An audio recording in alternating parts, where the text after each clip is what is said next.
That it?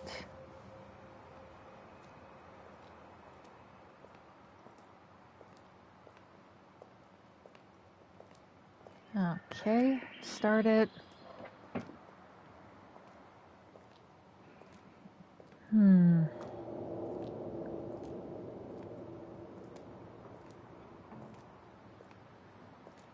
You cool there, buddy?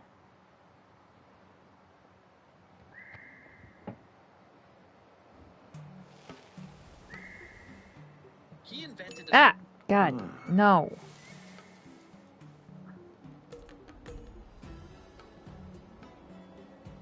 Forgot I had the volume up. I was listening to more Night Vale while doing stuff.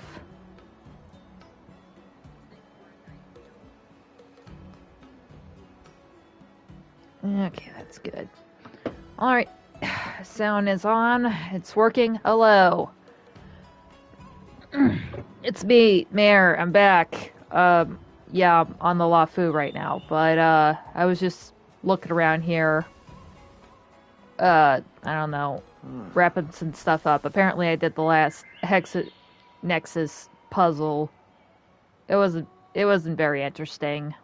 So, you didn't miss much. I'm pretty much a beast at those puzzles.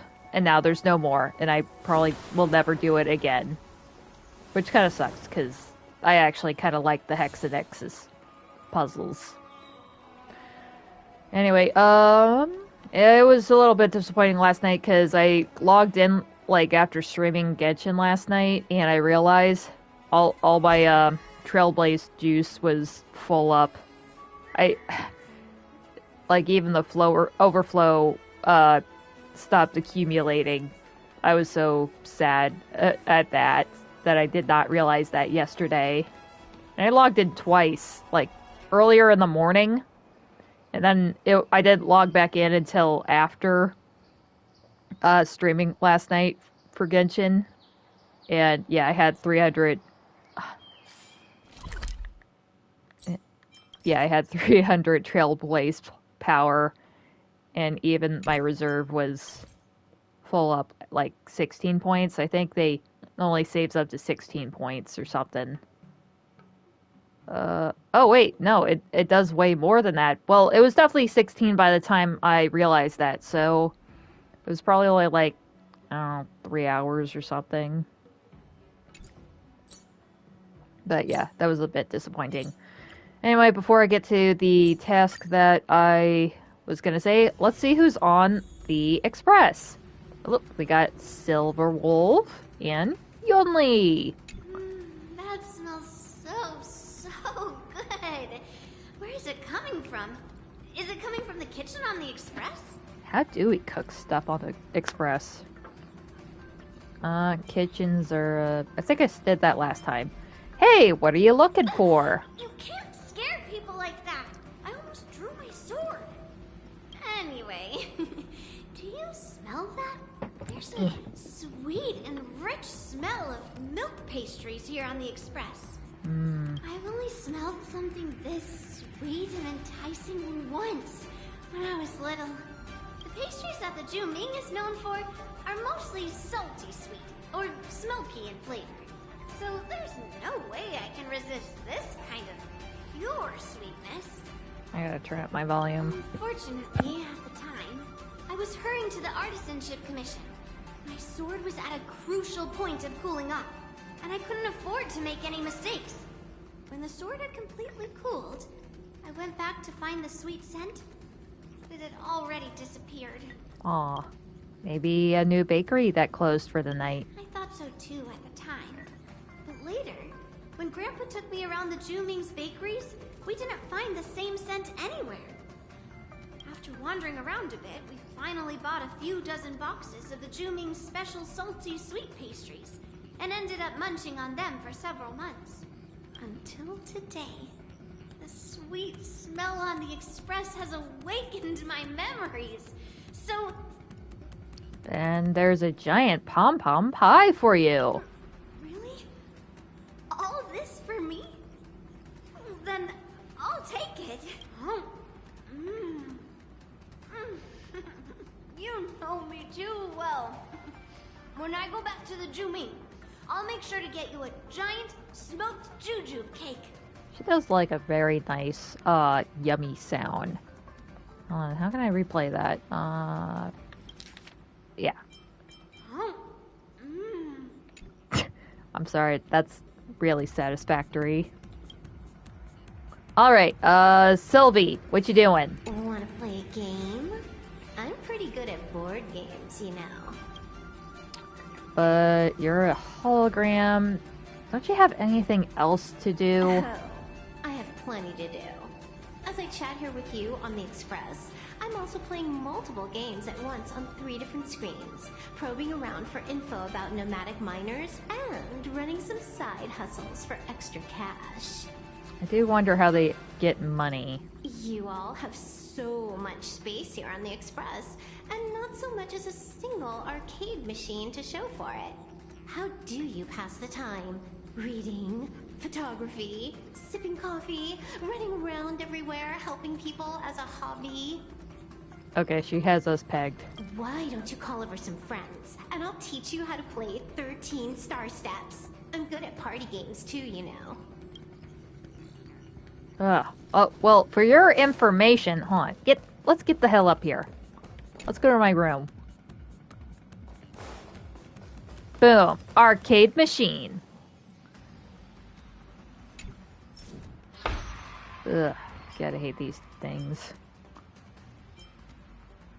Oh, I do like the beam one. Those are really nice.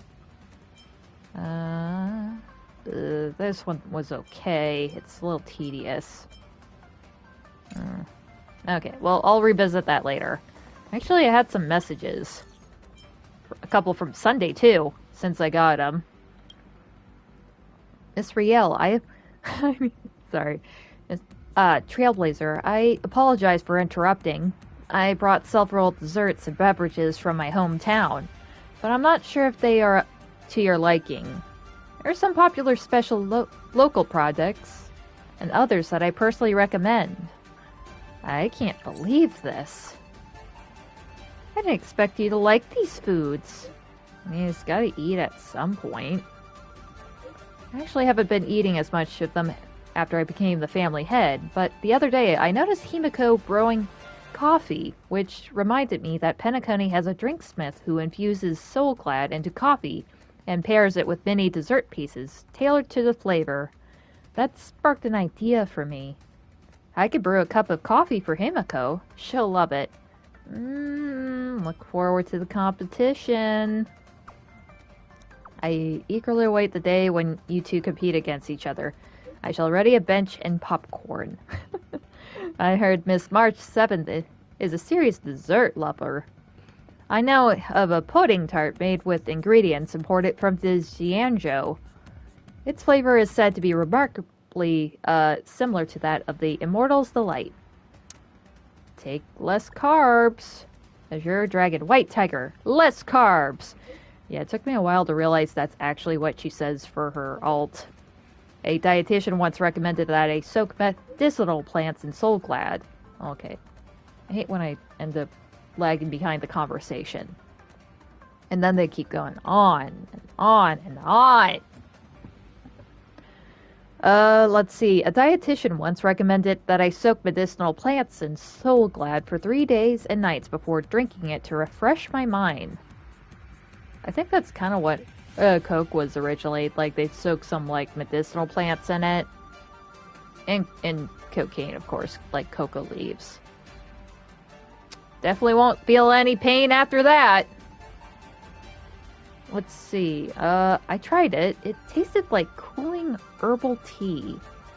Mr. Yang and Dong Heng had been busy with the express. Perhaps this will be helpful for them. You're too kind. I'll finish all these delicacies. That's great. Thank you. Okay, that was one that I got yesterday. This popped up... God damn it. This one popped up today.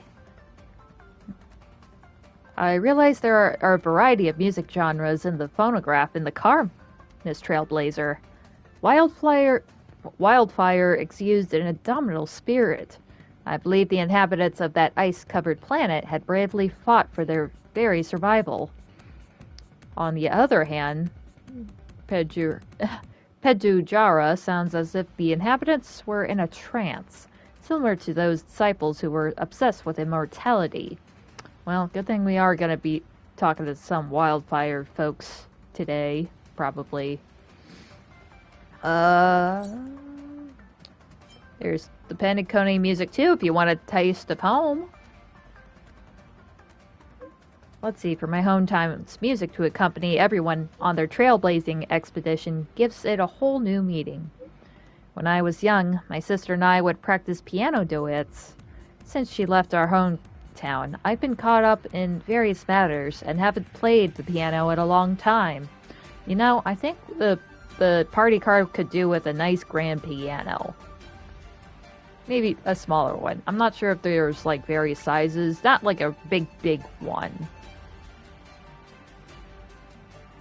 Let's see. Is there something you'd like to listen to? I can take this opportunity to reacquaint myself with the piano's techniques.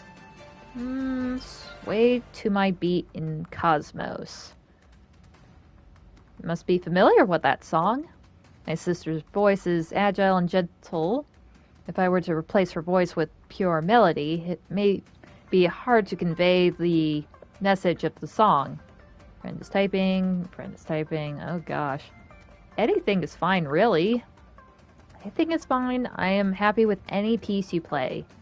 I shall not waste any more time. I'll start with the easiest. What do you think of White Night?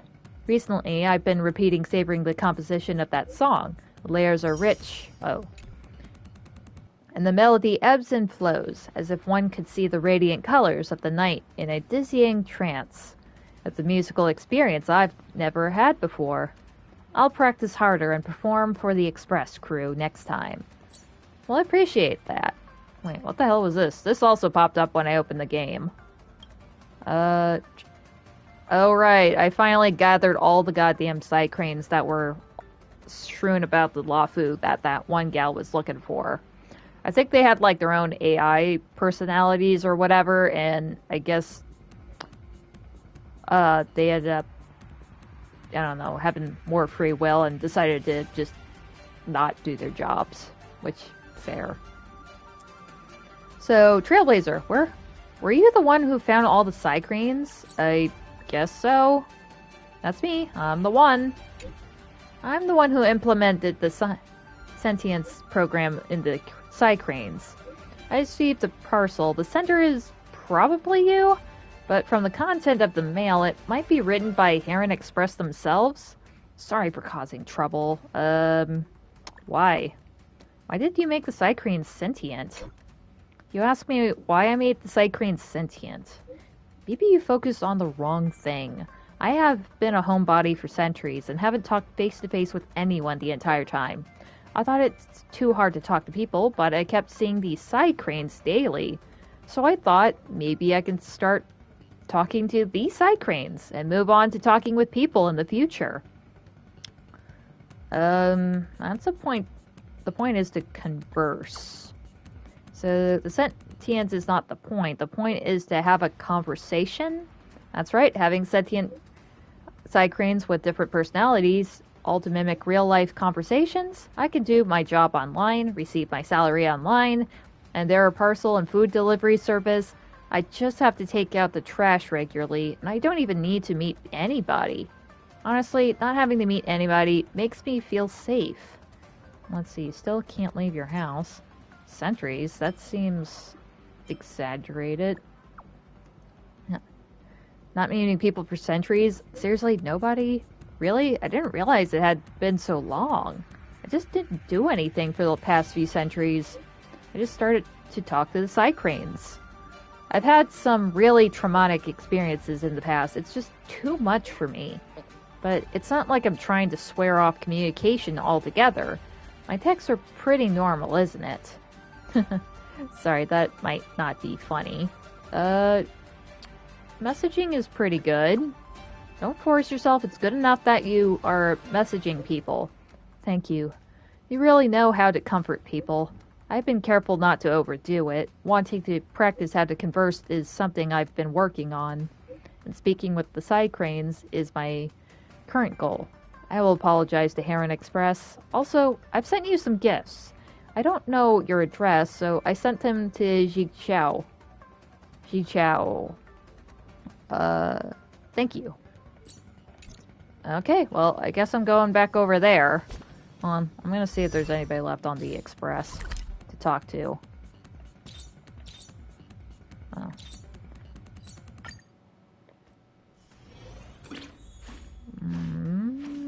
Oh! Yanqing! Where did the express's conductor come from? I don't know, I think he just kind of popped out from the floorboards one day. Too bad, I don't know either. At first, I thought Pom-Pom was like the pet the General used to keep. Snow Moon. You know, a cute mascot who's also a member of the family. Anyway, I soon realized that wasn't the case. Pom-Pom has a strong presence on the Express. Is that so? Really? Really? You don't use a sword, so I guess you wouldn't feel the presence of a swordsman in front of you. But after one look at Pom-Pom, I knew they weren't someone to be trifled with. I think they may be more masterful than myself. I should go and ask Pom-Pom about it. Maybe I could pick up a few tricks.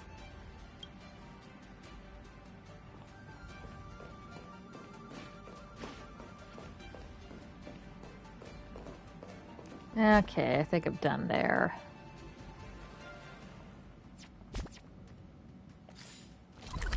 Sorry, I'm just trying to remember which key to actually hit for the map and such. It's hard for a wanderer to find rest in this world. Let's see, where the hell was she? Yeah, I probably spent like 5 minutes without trying to look up her location, but I think she's under this bridge here.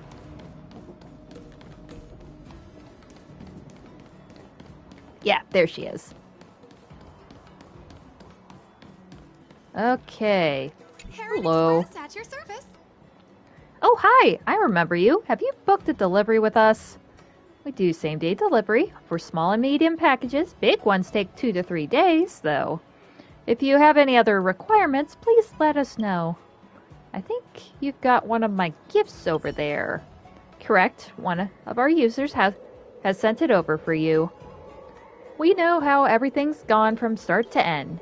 Well, that's something I didn't expect. I guess this Jianzhou has lots of homebodies who never leave the house. In this case, there's many people whose lives would be far more difficult without the help of Heron Express. Sounds like it makes the job even more worthwhile for you. Don't worry, even 7 side cranes know the reason. Those 7 side cranes know the reason, and they'll stop in on that customer whenever they get the chance. Oh yeah, this is a gift from one of our customers. Hold on to it. Okay, Thundering Chariot record. And some credits, which... oh my god, I have so many goddamn credits. So many. Okay. How about... let's see, how about I give a slight update about my... that's the wrong one. About the Sunday I just got. So, I ended up leveling him up to 70.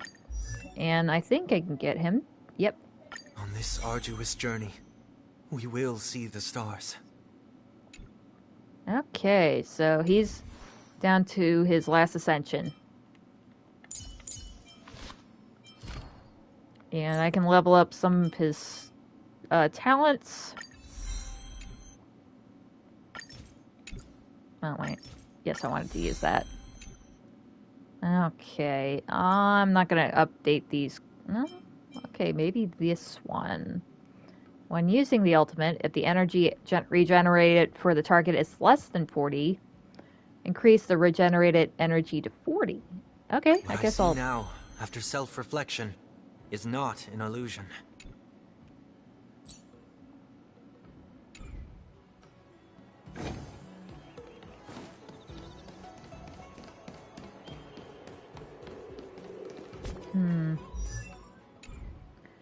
So, yeah, my Sunday's pretty okay right now. I don't think he's anywhere near usable. I don't even think I have relics on him. Wrong button again. I think I just tossed whatever on him. So yeah, they're not even leveled up. I don't even know if they're any good. Okay, yeah, they're pretty... yeah, they're pretty piss poor. Alright, how about I get to the task that I set myself today. I'm just gonna try to talk to more people on Jarilo-VI. I just got inspired to, well, I kind of figure I was gonna end up talking to every NPC in the goddamn game. Just on the off chance that they might trigger a quest or give me free shit or something. Learn a little bit about the world that they're living in. So let's get started with that. To Jarilo-VI! So I was kind of inspired to do this from, yeah, there's just a shitload of snow outside, so I figured I might as well talk to people that are probably having it way harder than just the cold. So I managed to do most of the administrative district. Yeah, I think I got everybody in there. In the hotel, at the fort. I haven't gone into the museum yet. But even the outlying plains, yes, there are some NPCs out there. There's Lynx. Well, yeah, she just has a shop there. So she does have a shop there. I think there's like a bear that's around here, and that's pretty much it. That's literally it. So, I'm gonna go with the Backwater Pass, see if there's anybody out here.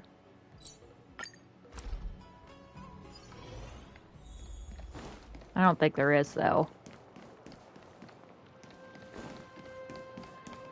Nah. Yeah, I kind of forgot I'd have to be running around this place. But at least I'll get some free shit.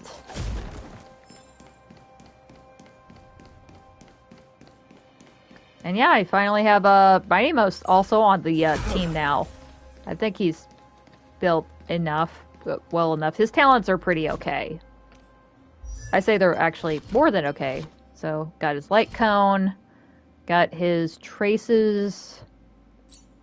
Pretty hella. Alt. Skill. Basic attack. Even a bit of his talent. And a couple of these extras over here. I think this is for like his vendetta or whatever. Yeah. Relics, they're fine. They're fine.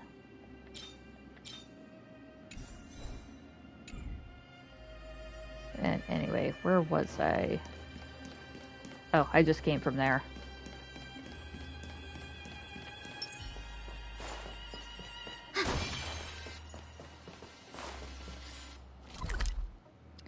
Okay, nothing over there. I don't think there actually is any people, but I thought I'd wander around, get some free shit. Avoid some people.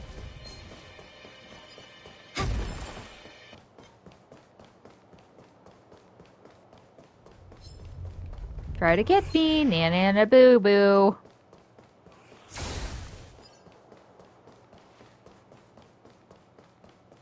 Yeah, there's pretty much nothing over here.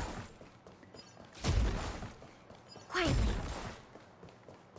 That doesn't sound very quiet, Pela. You're not exactly stealth mode, aren't ya? Except for me just bopping through everybody.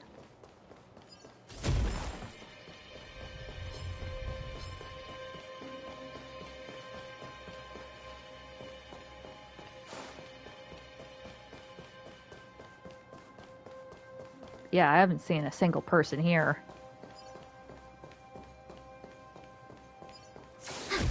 Ah! God, the Calyx just kind of freaked me out. Okay, well, that was fruitless, but yeah, definitely a couple folks over at the Slivermane Guard, restricted zone. Ooh, Dun's here! What's up with Dun? So, reminder, Dun, apparently he was the keyboardist for, Serval and Pela's, rock band. I wonder wonder what Serval's up to right now.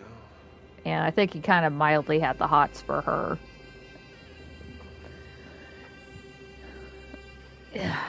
So, I guess he ended up leaving just so he can become a captain of the Slivermane Guard. Or whatever position he's supposed to be. The pressure on the front lines is increasing, and now the strategy of the Slivermane Guards must be adjusted. Outsider, let's talk. Are you free right now? Meanwhile, you're talking to your old bandmate. And, I don't know, fellow...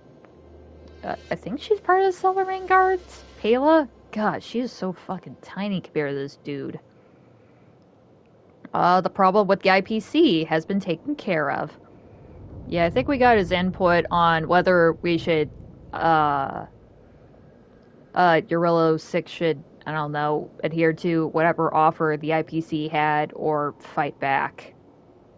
Yeah, I heard. Thankfully, Lady Bronya didn't sign that agreement. Although the Slivermane Guards still do not fully trust those people dressed in black. I believe that we are now on the correct path. Let's see, what did he say that? We're quite worked up about it before. Naturally, we cannot accept an unequal treaty from those people dressed in black. However, I admit that without their technology, the revival of Belagod would be extremely difficult. Today, we have shown our determination to rebuild our home. This cooperation was won by us. It was not their charity.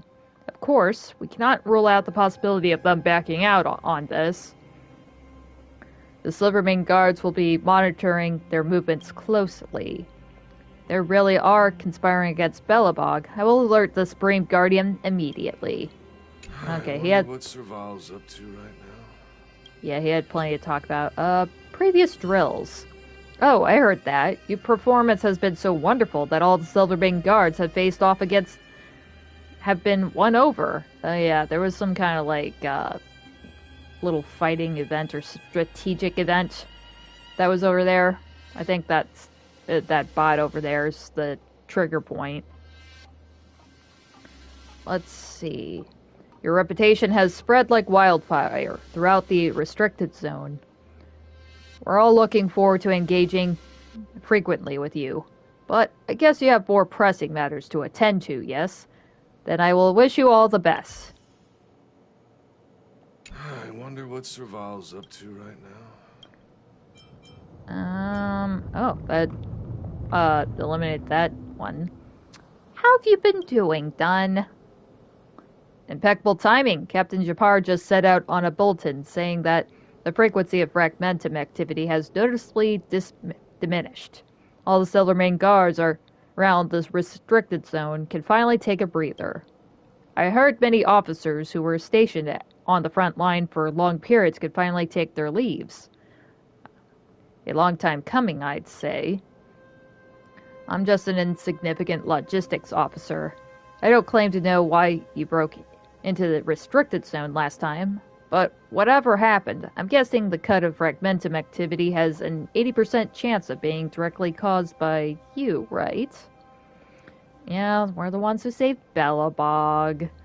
I can't say anything specific. I've never busted into a restricted zone before, and I want to give it a try. Nah.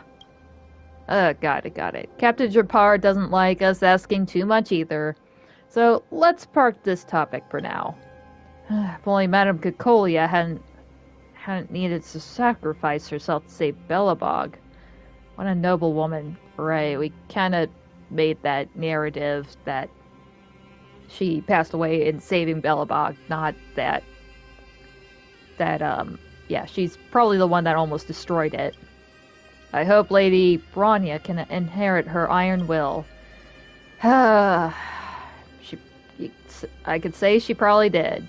I wonder what Serval's up to right now. Okay, there's one more. So, just a general chat. Alright, what would you like to chat about? I heard you also do a bit of rock and roll. It all happened when I was still in cadet school. Although we were reserve officers, although we were reserve officers, we were still students at the end of the day.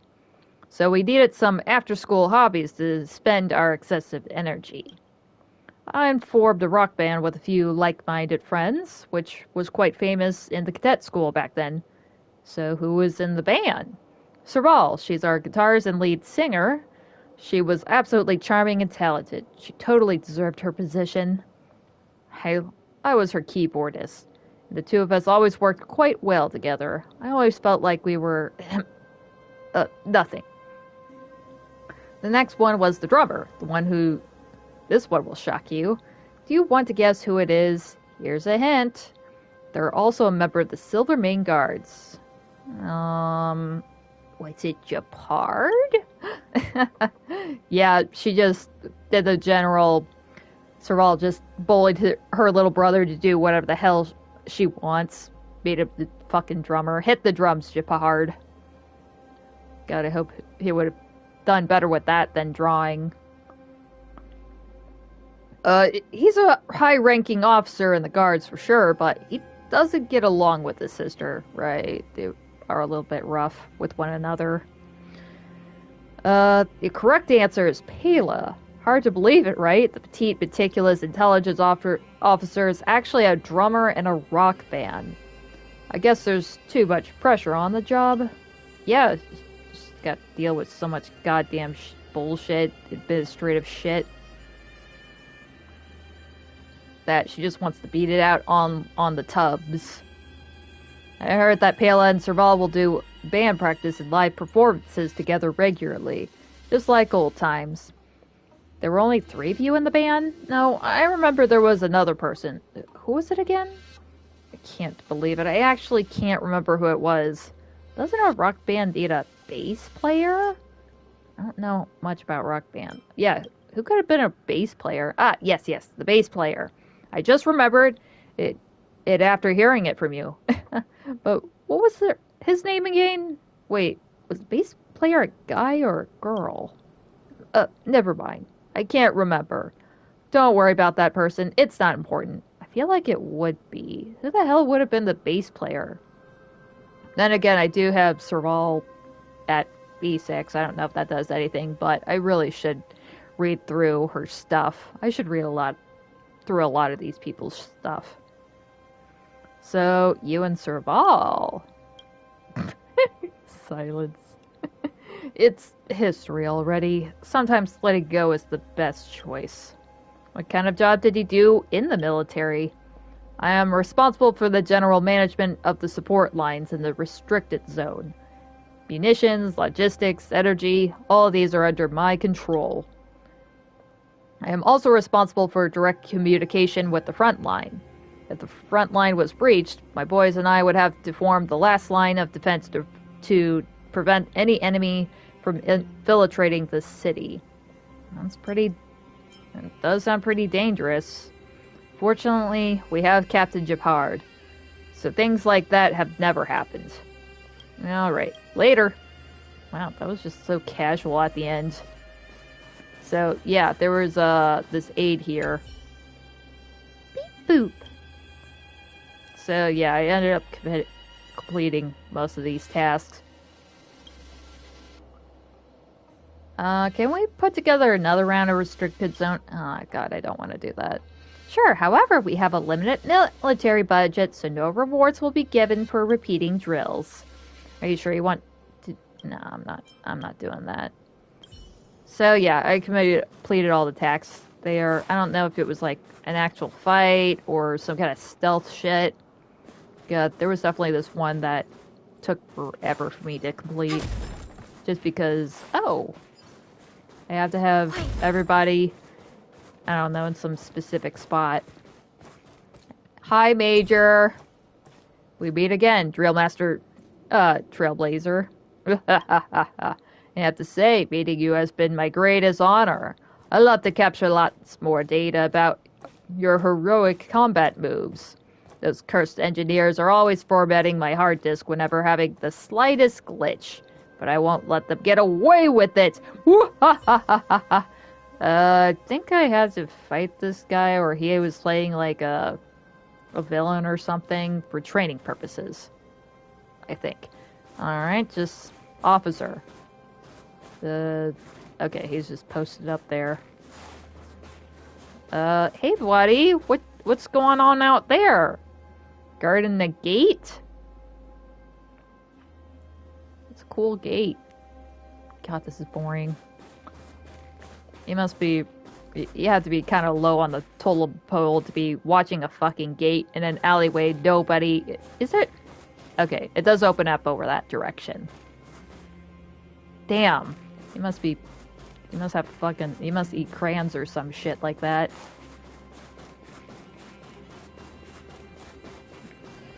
I think... this all just loops around. But yeah, there's this, energy node here that I think I had to fix up during one of the, missions for the game, like the main story or whatever. Okay, I don't think there's really anybody here. Going off into the danger zone. I went to the danger zone. Anybody over here? Yoo-hoo! Holy shit, there's nobody over there. Oh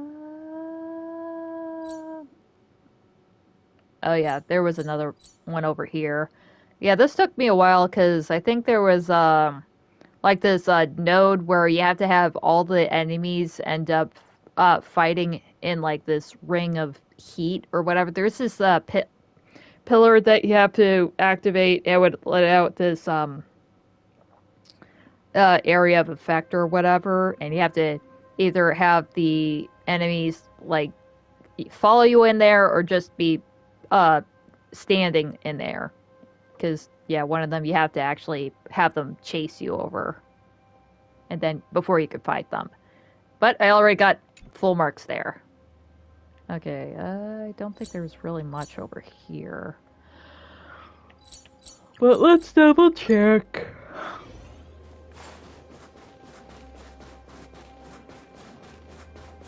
Okay, guy doing the rounds.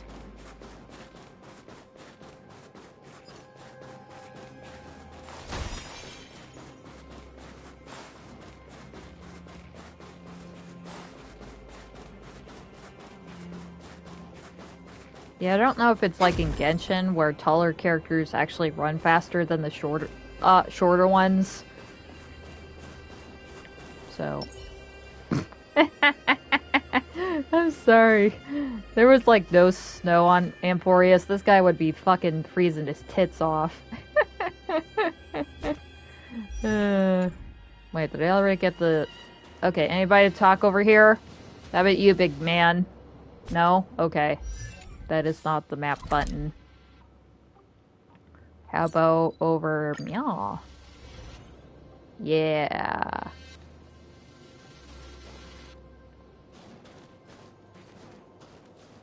Guards posted up here. Another officer. These two just chilling. I don't feel like Mighty really runs all that faster, but he definitely... I don't think they have to take as many steps. Okay, I don't think I had him sprinting over here.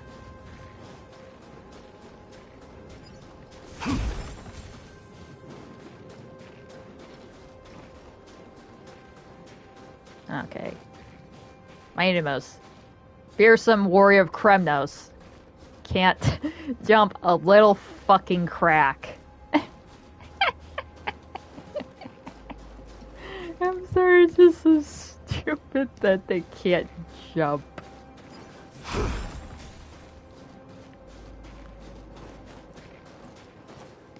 Although his attacks are pretty bitching. Oh shit!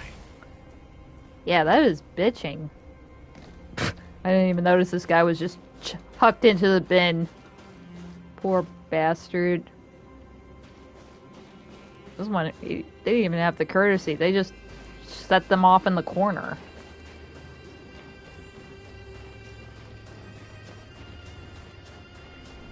Oh, that looks locked up there. There's a whole other space over there, ain't there?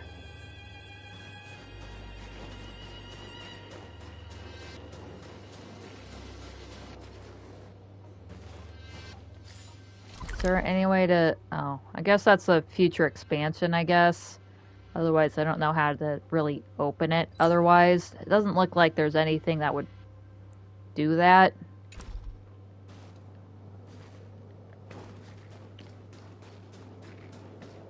Yeah, I don't think there's any way to get around here. Sorry, I kind of wanted to use elemental vision, but it doesn't have that in Honkai. God, it's so weird freaking being here. Okay, I don't think that's all that's around there.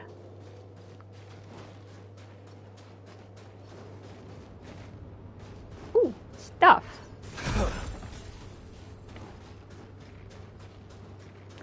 Okay, now we finally got another playable character we can talk to. Gepard!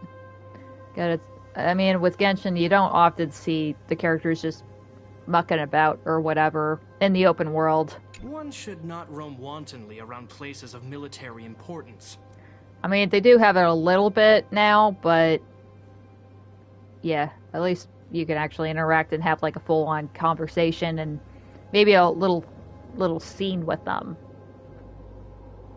So that's pretty nice. We meet again, Trailblazer. Are you here for a chat? What's Serval up to? Same old, hunker down at her workshop, either working on orders or dragging Pela and Lynx to rehearsals. But, so, I think Lynx was maybe... I thought she took over the keyboardist role, but was she the bassist? I can't remember. But after that trip at Everwinter Hill, I don't think I've noticed her looking all glum anymore. I reckon she's sorted her troubles out. And this was all thanks to your help, Trailblazer. I hope you and my big sis... I thank you on my big sister's behalf. We're friends, that's what we do. It's our companionship that changed her. Looks like you... Oh yeah, Serval also tried to, like, I don't know, decide to explore off-planet, but decided to stay in the end. I forgot for what reasons, but... Anyway, she decided to stick around. We're friends, that's what we do. Humility is a virtue. With our courage and kindness, if we had someone like you among our ranks, it would be Belobog's utmost honor. As for me, I immensely honored to have known a friend like you. Aw, that's sweet of you, Jeppy. One should not roam wantonly around places of military... What are the captain's duties? Anything you can think of, the Slivermane guards are responsible for. Above all else, the captain is charged with organizing the guards. Ensuring that everyone performs their job properly. That's pretty broad. You know, just delegation and shit. City defense is an important duty. It is linked to many manners that our average citizens can't fathom. But fundamentally, we are but guardians safeguarding the well-being of Balbogians. That's all you need to understand. And your relationship with your sis, Serval, I can only turn a blind eye to her various actions. To the Landaus, my big sister's acts are irrefutably traitorous to the clan. It was no wonder our butler regularly goes to the workshop to persuade her to find a proper job. I hear Pela is your aide? Yes, but our interactions mostly revolve around work. Though she is quite close to Serval, which is to say, our lives do somewhat intersect outside of work. In truth, I try to avoid her most of the time. I always feel that she's some sort of... overbearing. There was once when I saw that she was swamped with work, so I suggested helping her finish up a report. When I submitted it to her, I didn't think she'd be able to point out so many mistakes at a mere glance, followed by a barrage of detailed remarks. She personally apologized to me after that, and then I also acknowledged my tardiness. But that matter sure taught me a lesson. It's best not to get involved in Pela's work. Oh gosh, that was Pela? I can't think of what to talk about now. It's fine. Feel free to speak your mind. No reason to hold back. Alright, nice talking to you, Jeppy. Alright. So, yeah, there's like a boss over here. That's pretty much it.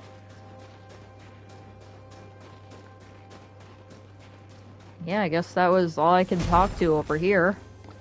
Which, honestly, is like 2 or 3 more folks than I thought it would be. Was I already over here? I don't think there's anybody over here.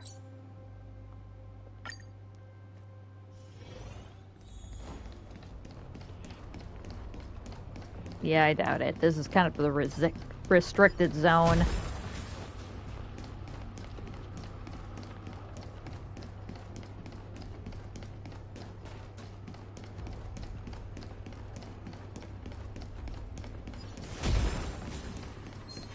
Actually, how about this? Submit, die. Let's wait and see. Repay. Okay, let's see how they fight. I'll accept your punishment. Receive divinity. The dead return. It probably would be better having Trailblazer on the team, but I think we're good here. Embrace a new life. Bloom.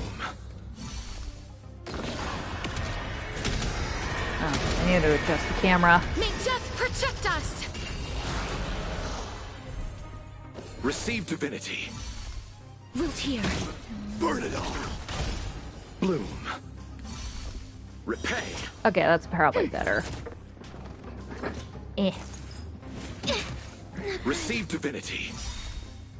The dead return.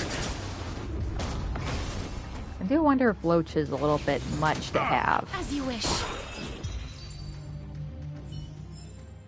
The combat report will be ready soon. Nah, it's fine. It's good.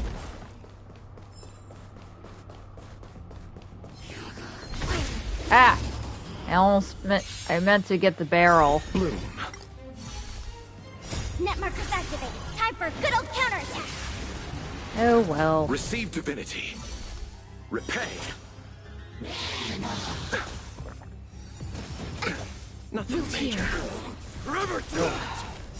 Embrace a new life. Have to be careful how much I'm drinking because they shut the water off on my street. Apparently there may have been a main break. So they're literally in front of my neighbor's house digging up the pipe and seeing what needs to be fixed. Alright, the barrel here. It also kind of sucks because we literally had our road finally redone for the street. Oh look, folks. Soldier Kyle! Hello, Trailblazer. Do you want to go to the Pillars of... Nah. That's it? He's just asking if people want to pass through or what? Anyway, so we have this nice road. It had to get broken up to get to that broken section, and now we don't have any water running at our house or any of the houses on my street, which kind of blows. That is not the map, Mare. Alright. Oh! Oh, that was super cute! I've never seen that before! That was really... How the hell did it just tip off her little nose? Okay, which way were we? Did it already go this way? Okay, it was just the one way.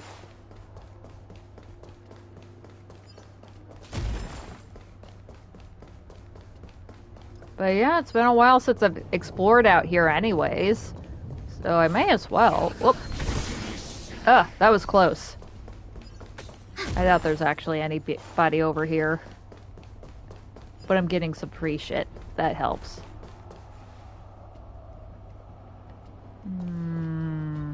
think I'm good here. Yeah, that's pretty much the whole area. Ah, crap. There's all this over here. Son of a bitch.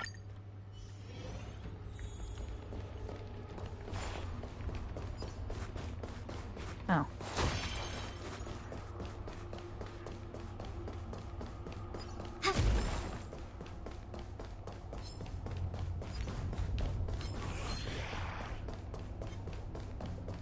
I'm just here to try to chat up some folks. Yeah, there was like a big boss over here that was guarding a chest. I managed to clear out most of those. So I don't have to worry about them none.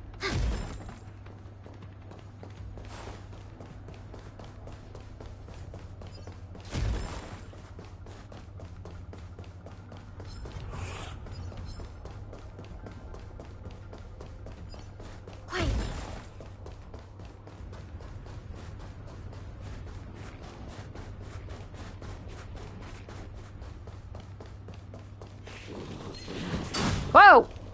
That was close. It almost took me head off. What the hell? Did I just pass by somebody? Okay, I think this is where I came in. Okay. Everwinter Hill. I doubt there's anybody that's fucking up here.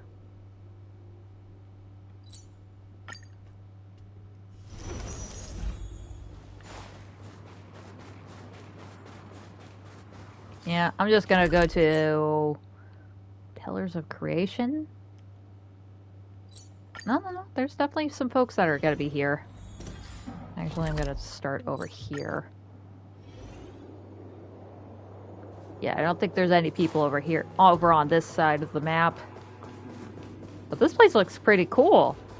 Yeah, there's just these giant robots or machines or whatever that Belobog had before, like, the Great War 700 years ago. Hey, how's it going? Okay, I guess they're just chilling. I didn't realize I'd be standing so long on this shift. I'd have eaten before I'd have eaten before I came if I knew. It's almost time for the shift to change. We can go grab something together then. Oh, that's sweet. Alright, I want red sunset salmon in our sour soup. Sour instead of sweet soup? Heresy! Sour soup is the only recipe organized across the entire cosmos. If you don't believe me, go ask the IPC employees. They're probably like pawning it off for you because the sales are so piss poor across the universe. Probably. I could see them doing that. Selling them junk and stuff that wasn't selling well. It's like, oh, this is just like a delicacy everywhere else. And it's not. Everybody hates it. Among the joyous atmosphere, the guard from the underworld suddenly turns up around and chokes up. Hey, what's wrong with you? Nothing. I was just thinking, if the lockdown had never been lifted, we'd never had a chance to talk like this. That's all in the past now. Oh, that was kind of sweet. Yeah, definitely nice that the underground and the overworld can interact again. Every pickaxe swing will bring us closer to a brighter future. Yeah, keep working those axes. Oh! What's this? This kind of iron fencing is seen all over Belobog. It's coated with a layer of white frost to the low temperatures. It looks extremely tempting, like a cake-covered sweet oh god, I think I know where this is going. Ever seen that Christmas Story? There's a couple scenes there. I mean, it's kind of a simple story, but there's so many goddamn good scenes in it. But I think I'm gonna have to lick it. Your curious mind begins to wonder, is it sweet? Come on. Lick the pole! Get bent down. And nobody even dared you to do it. Sticking to your experimental spirit as a trailblazer, you stretch your tongue out towards the frozen railing. The first taste is sweet. The middle part, it's still sweet, but a little tart too. And at the end, there's no end. Because your tongue and the railing have already formed an intimate bond, never to be separated. Oh god, somebody's gonna have to come unfreeze me from this. I hate that I'm like waist level right too. Somebody's gonna piss on me to get me unstuck. Yeah, that reminds me. I actually watched. I tried to like just start some place in the middle of Golden Kamuy because I already watched like the first and second seasons already, and I ended up going to the part where Ashirpa and Sugimoto managed to reunite with one another, and well, she was very happy to see him and gave him a nice big old hug, and she was like determined to not pull away because her eyelid got stuck on his metal button, and then somebody had to piss on her to get her unstuck.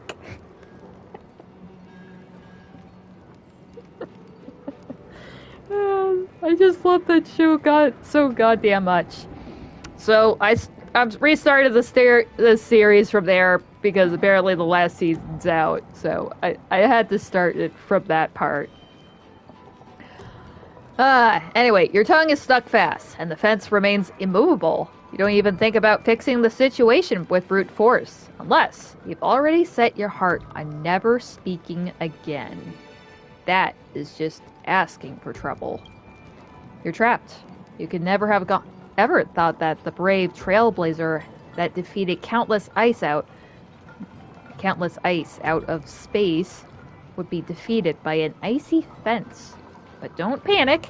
There are lots of people around who know you from the Pillars of Creation project.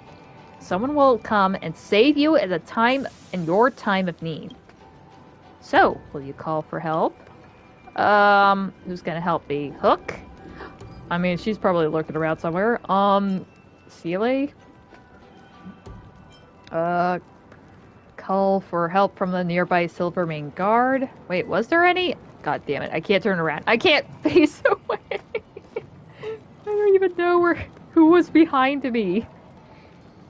I don't know, that gent there with the robot carrying the box? That might help. Mr. Sparrog, help me! Save me, Mr. Sparrog! Of course, he did not appear. This probably is for the best. Thinking about it, the method of Sparrog would use to free you is an unpredictable mystery. You'll have to think of someone else. Hook? She'll save me. Huh? Wasn't that the honorary member's voice? She came to help me! How did you end up like this, honorary member? Don't worry, Pitch Dark Hook the Great will rescue you! With the roar of Diggertron, you managed to perfectly separate your tongue and the fence. If this had been anyone else, both may have been lost. You're welcome. We moles member must always help each other. Sorry, I forgot what Hook's supposed to sound like. I didn't say thank you yet. The freezing sensation on your tongue disappears, but it's replaced with a burning sensation throughout your body. You think to yourself, kids really don't know how to hold back. If Natasha were here, you'd know she'd suggest you find a space anchor nearby. The Colossus as witness. Okay, can I do it again? I want to do it again. Oh god. Okay, I've learned my lesson. Do not lick the fence. I'll lick this railing. This rail. Come on, let me lick the rail. Let me bend down and lick the goddamn rail. I can't even jump in frustration. That pisses me off. Okay, can I chat with you? I can't even walk by you. Goddamn. Oh. Hello, sir. There are more outsiders day by day. Oh, look, they have like a little powwow, a little kumbaya over there. Should we call them aliens? Ah, so it's you, Trailblazer. How have things been lately?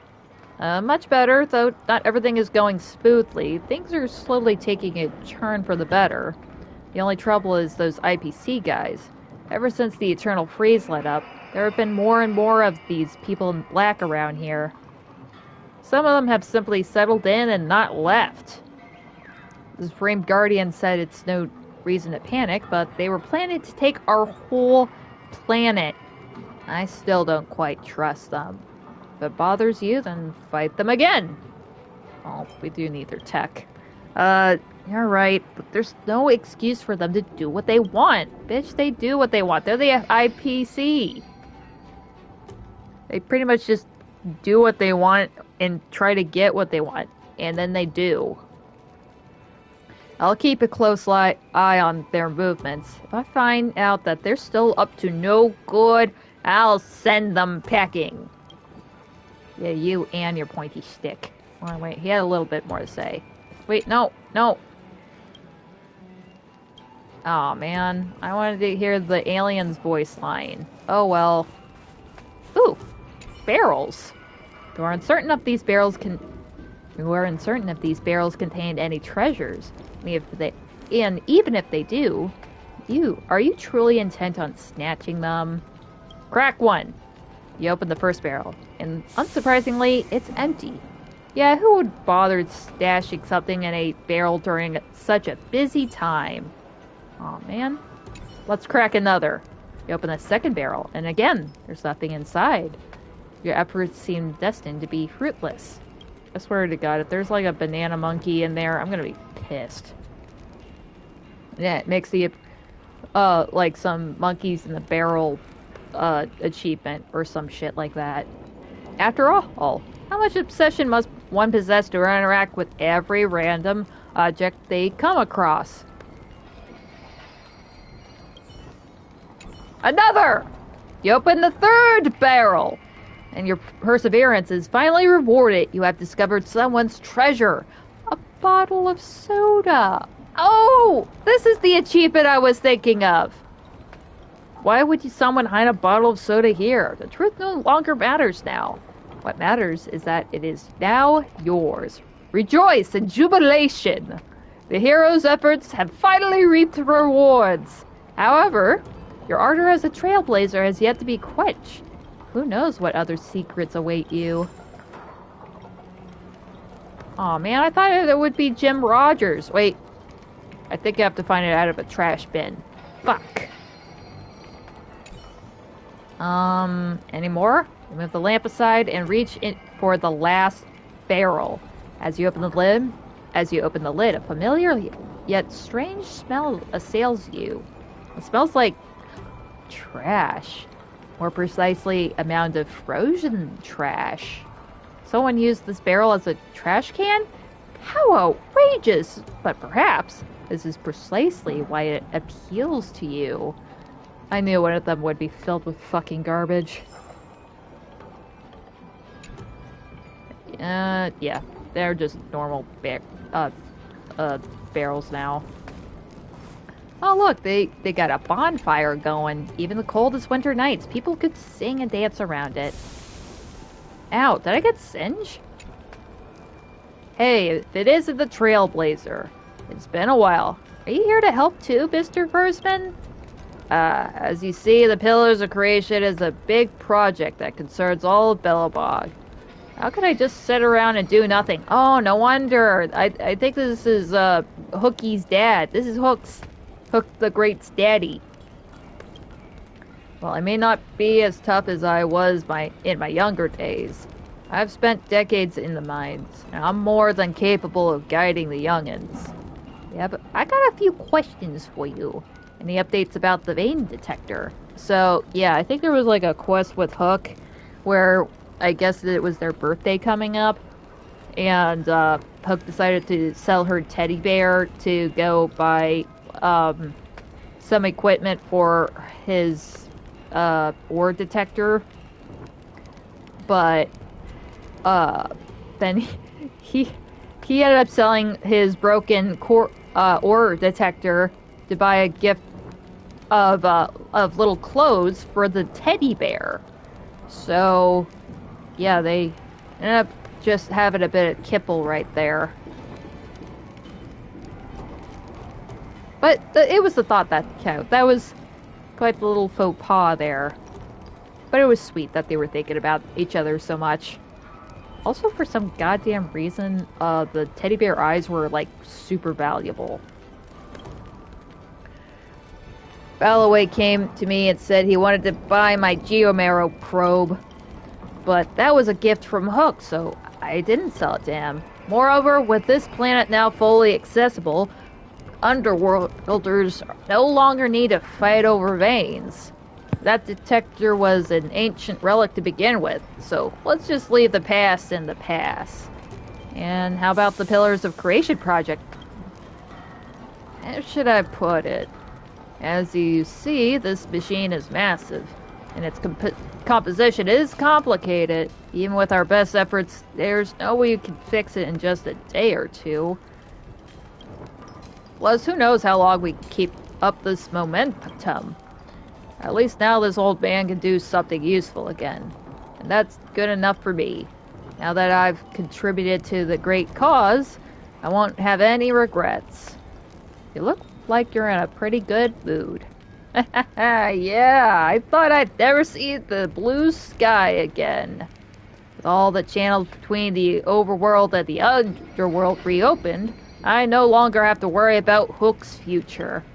Oh yeah, I remember, like, Hook seeing the sky for the first time. It's like, whoa! How high is the ceiling?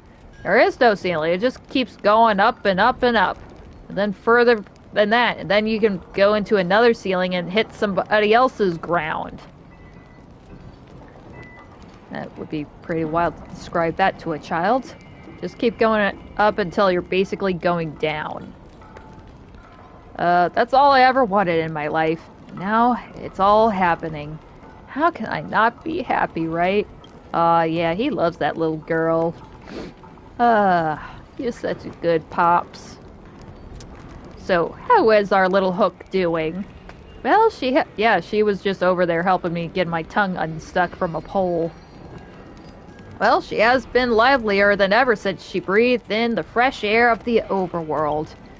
Recently, she's been tinkering with the portable communicator or something. And she has even showed me the moving pictures inside. Young people are always quick to embrace new stuff. I'm planning to enroll her at a public school in Bellabog so that she can learn more and broaden her horizons. One day she'll have to leave my care and become a reliable adult. Something I've never dared to imagine before. I wonder what path she'll take in the future. It would be great if she could make it into cadet school. All graduates from there have promising futures. Alright, well, you take care now, Firstman. Right, have a safe journey.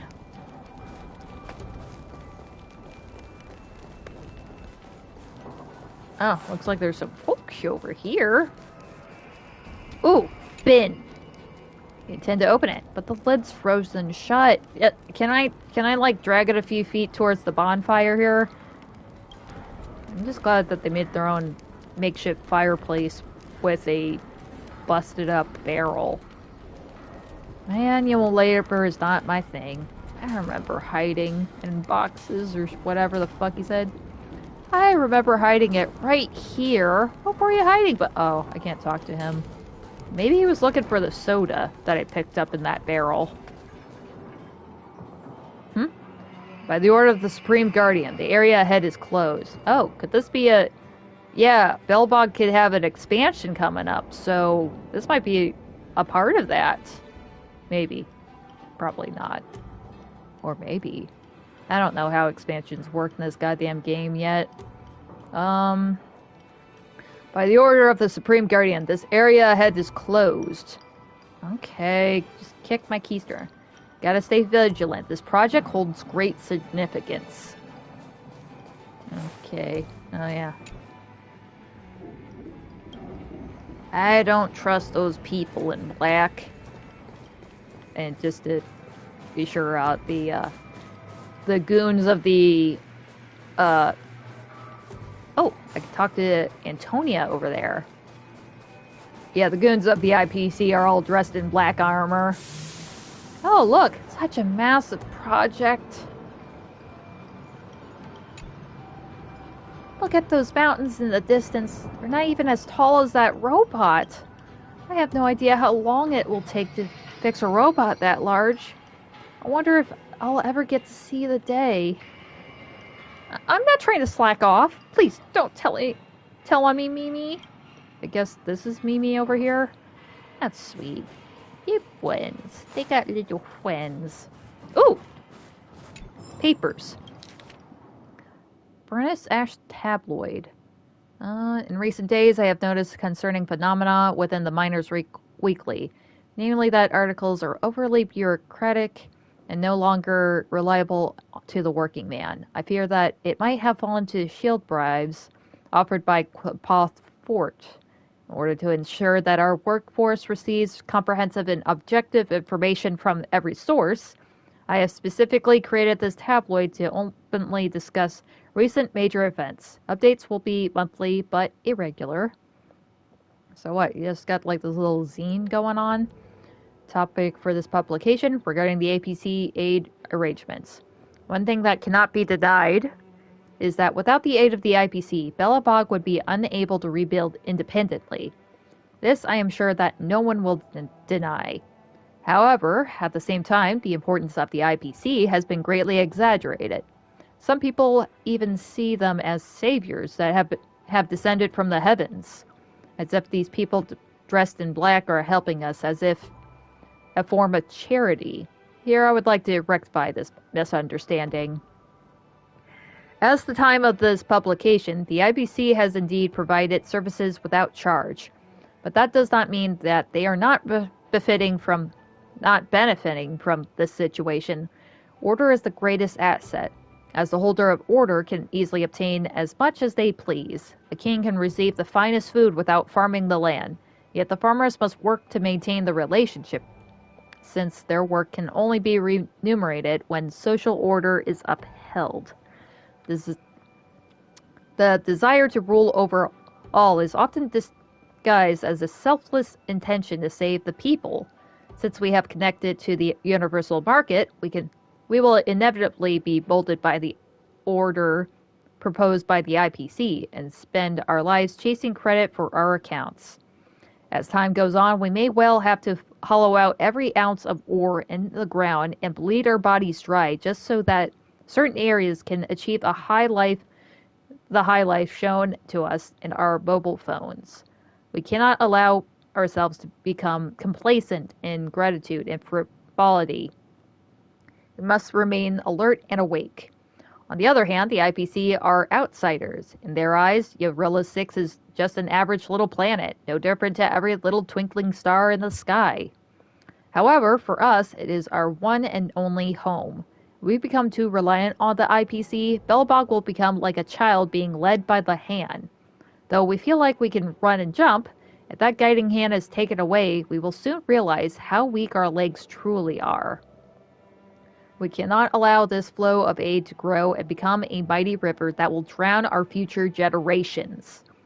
Though there still remains a great distance between Jarilo-VI and the outside world, this distance can yet be bridged. If we wish to become a respected member of the cosmos, we must forge our own path and not become a vassal of another. Fellow workers, go forth and learn. Let us emulate these outsiders and go in search of all that could bring us benefit. This is the only way that our descendants will ever be able to stand shoulder to shoulder with other planets, instead of suffering in silence, lost in the undertow. Alright. Aw, these poor little kids have no idea. One day I'll become a giant robot, honey. Let me tell you about my buddy, Boot Hill. I don't even think that's actually his name. Or if that's his nickname. I don't know. There's a lot of code names in this goddamn game. But yeah. Ask him how he likes being a half robot. Hi, Antonia. I ought to go down there and take a look. Hello again, outsider. What brings you here? Business? Something personal? Are you responsible for the Pillars of Creation construction project too? Oh, you flatter me. Such an important project is naturally overseen by the Supreme Guardian. As for me, I make sure that the workers are all fed and clothed. That is my greatest contribution. Do you think the engine of creation can be fixed? Or what are your thoughts on the engine of creation? I'll go with that one. It is large, grand, and requires greater foresight than any underground construction project. It is a vessel of our hope. I've heard about what happened before, and that you and the Supreme Guardian fought for this opportunity together. Naturally, we want to seize it. In order to keep the construction underway, I donated a portion of my savings to the construction team. It's the best investment I've ever made. We've worked hard to make it up to the surface. I don't want it all to be for nothing. Yeah, they finally got to see the sky, and now people are coming from beyond it and saying, yeah, keep in your lane. Keep in your dirt. Repurpose those transistors. Okay. Thea. Mobile phone expert? Okay, hold on, mate. Safety manual. Dearest passengers, thank you for choosing Interastral Peace Starways. Stairway. For your personal safety, please be aware of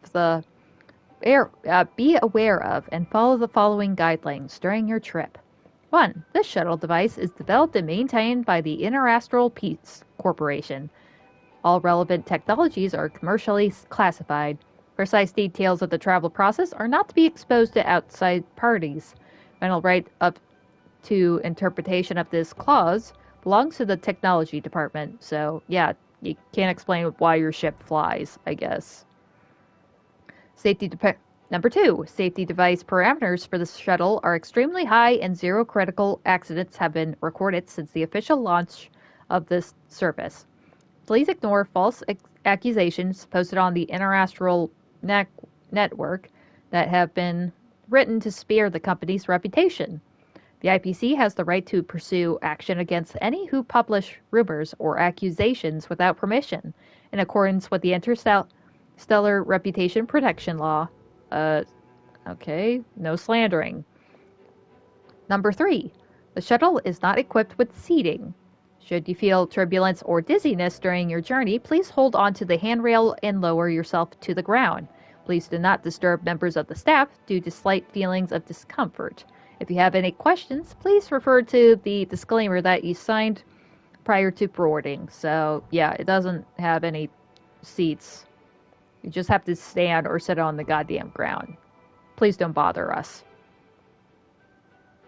Man, who the fuck makes a shuttle with no fucking seats? Number 4, due to special technology utilized in this service, the shuttle is not equipped with toilets or smoking rooms.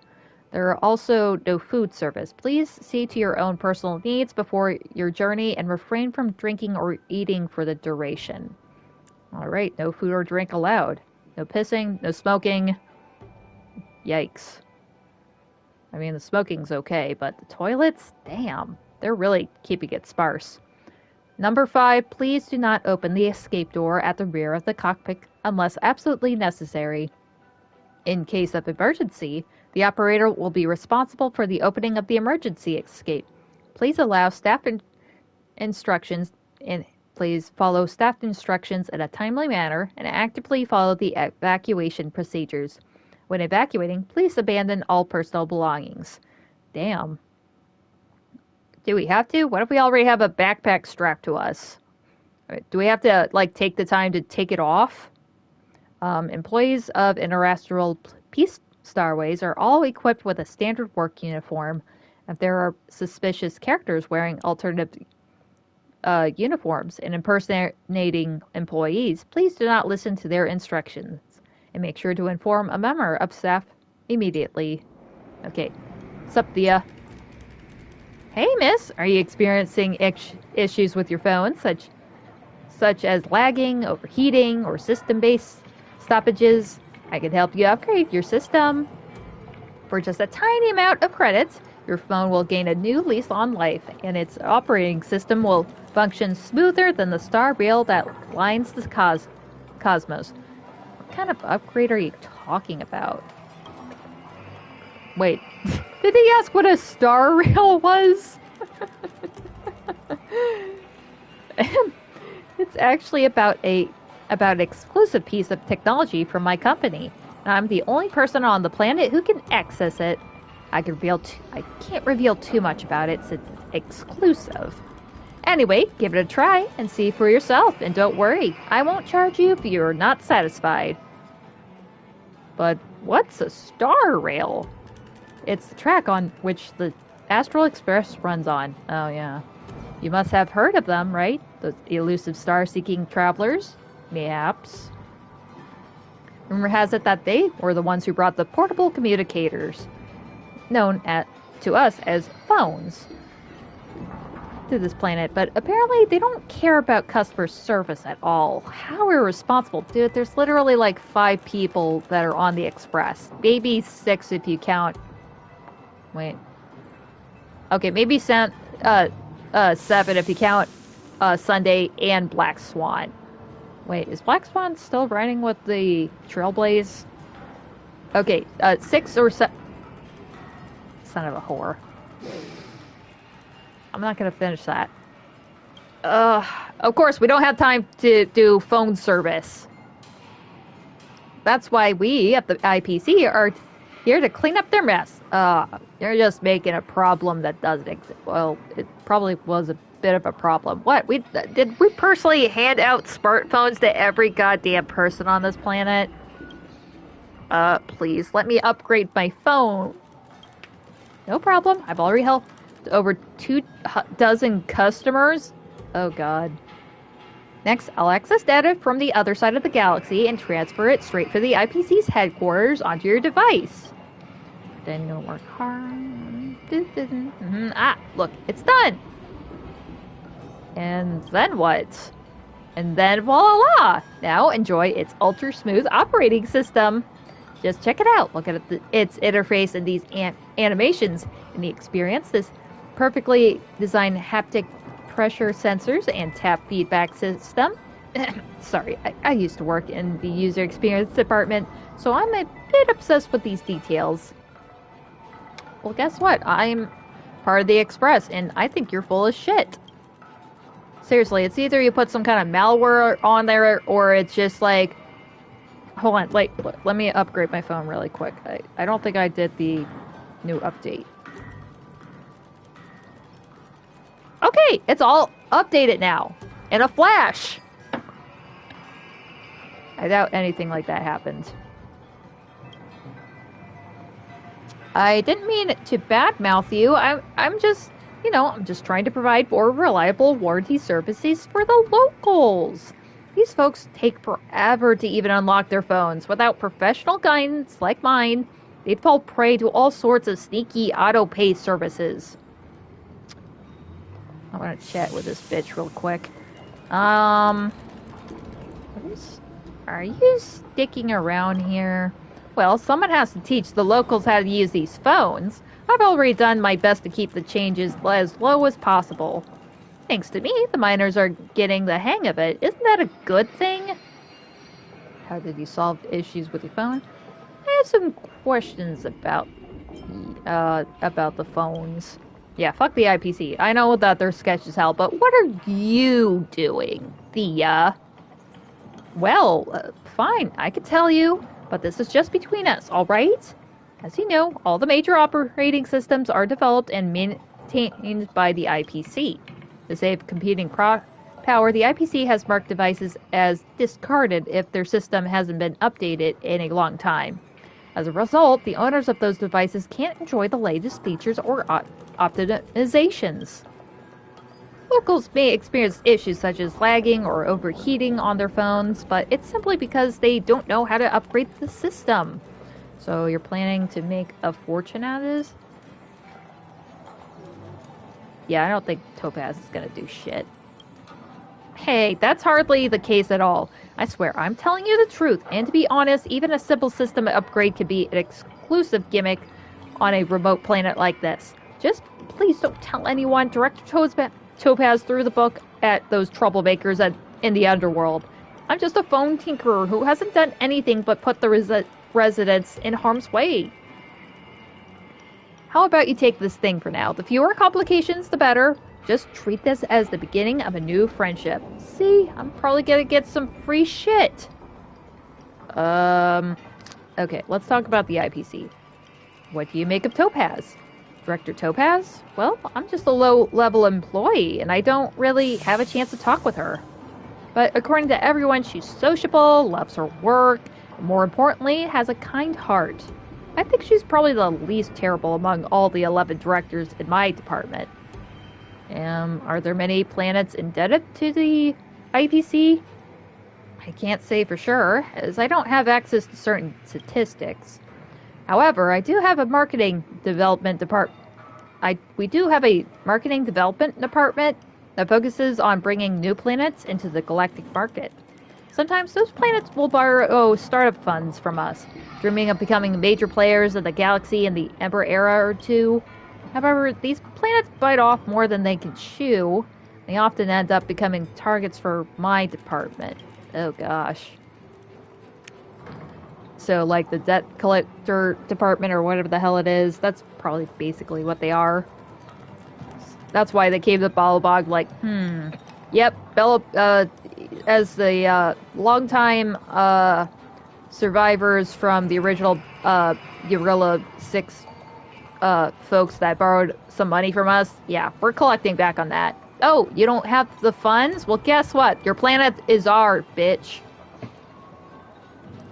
Yeah, they just wanted to just take it. They just want to take everything. So, what's the pay for you, honey? Hey, you see, it's a trade secret. Just spill it. I'm sorry, but I can't just spill the beans on that one. It's a totally off-limits topic within the IPC. Oh, they can't talk about their wages, huh? And whoever breaks the rules will be fired. Will be fried. I mean, fired. Oh, wait, she actually said fried? Oh my god. It's not that I'm trying to keep it from you. Go ask anyone else and they'll give you the same answer. Okay, drop by anytime. Disposable shield. So, yeah, I got some free shit there. Yeah, I got a bottle of soda and a shield that I'm probably never gonna fucking use. God damn it. Okay, anybody over here? Why is it not responding? It's like some kind of lift up there. Alright. Yeah, I think that's pretty much everybody that was over here. And these two are just chilling. Beersman's over here. Yeah, those two hanging out over on the ledge. I still want to lick the pole. Wait, what was the investigate? Okay, it was just for that. Alright, so Pillars of Creation. Done. Old weapons testing ground. So, yeah. I'm gonna save that for probably later. Let's go to Boulder Town. That's where, like, actual Belabogians are hanging out. Do you need me to formulate the next plan?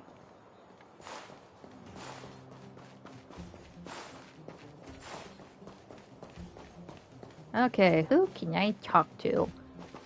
Oh, Gal's just up there singing.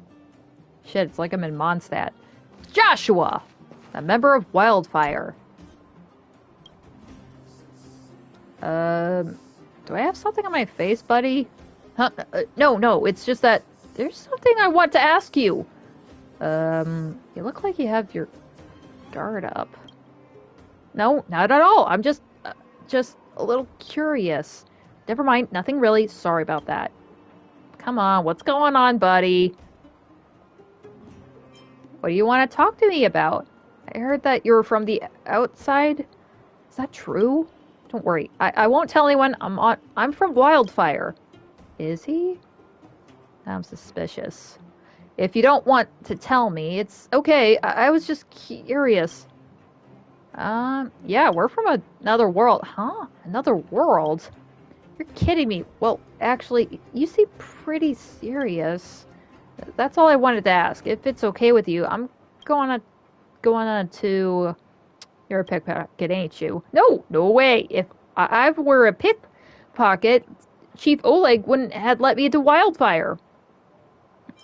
Then who are you? I'm just a regular bureaucrat for Wildfire. I do admin and accounting. Wildfire is a self-organized group for maintaining order in the underworld. Oleg is the leader of the group. Well, I often say organizational growth usually involves copious amount of unnecessary paperwork. And if he's a pen pusher, like he says... Okay. Where is he? Stop staring. I haven't done anything wrong. Sorry, I didn't mean to bother you. I'll leave you alone. So, how've things been? Oh, it's you folks. It's all thanks to you that we can finally return to the surface. This is what Wildfire wanted most. But plenty of troubles have risen. Do I have to run errands again? Of course not. You already have done so much for us. This is an internal affair. We'll deal with it ourselves. After all, we've been in charge of the underworld for years. Some of our members have always had a problem with the Supreme Guardian.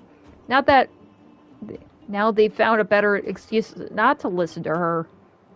Still, everything is all right. Together with Oleg, I'll try to convince them. Okay. This guy seems okay. I think he's chill. Oh god, it's the boxing ring over here. Yeah, it was kind of hard to actually, like, do fighting over here. Because I had such shit characters. Mysterious kid. Hey! Are you here for the Dark Fist tournament? I got an invitation. Wait, I did! I didn't expect you to get an invitation. I see you're a chosen one. Follow me! We have a little quest? What the hell? Attention, chosen ones! The Underground Ring's Dark Fist tournament finally has a new challenger! Please welcome the Trailblazer! Yay, a newcomer! Looks pathetic to me. Why would you say that? Isn't this supposed to be an underground fighting ring? Yeah, this is a little dangerous for kids, ain't they? Are you chickening out? You want to go home now? Quiet, quiet! It's the Trailblazer! It's first time. It's the Trailblazer's first time! So, let me introduce the competitors and the rules. Trailblazer, the three people... the three people in front of you are the Formidable Four. If you can beat them all in single rounds of rock, paper, scissors, you'll win a fabulous prize from the committee. Oh, thank God. I thought they were, like, emulating the adults punching each other or whatever, but no. They're just doing rock, paper, scissors. Wait, so the brawl's just rock, paper, scissors?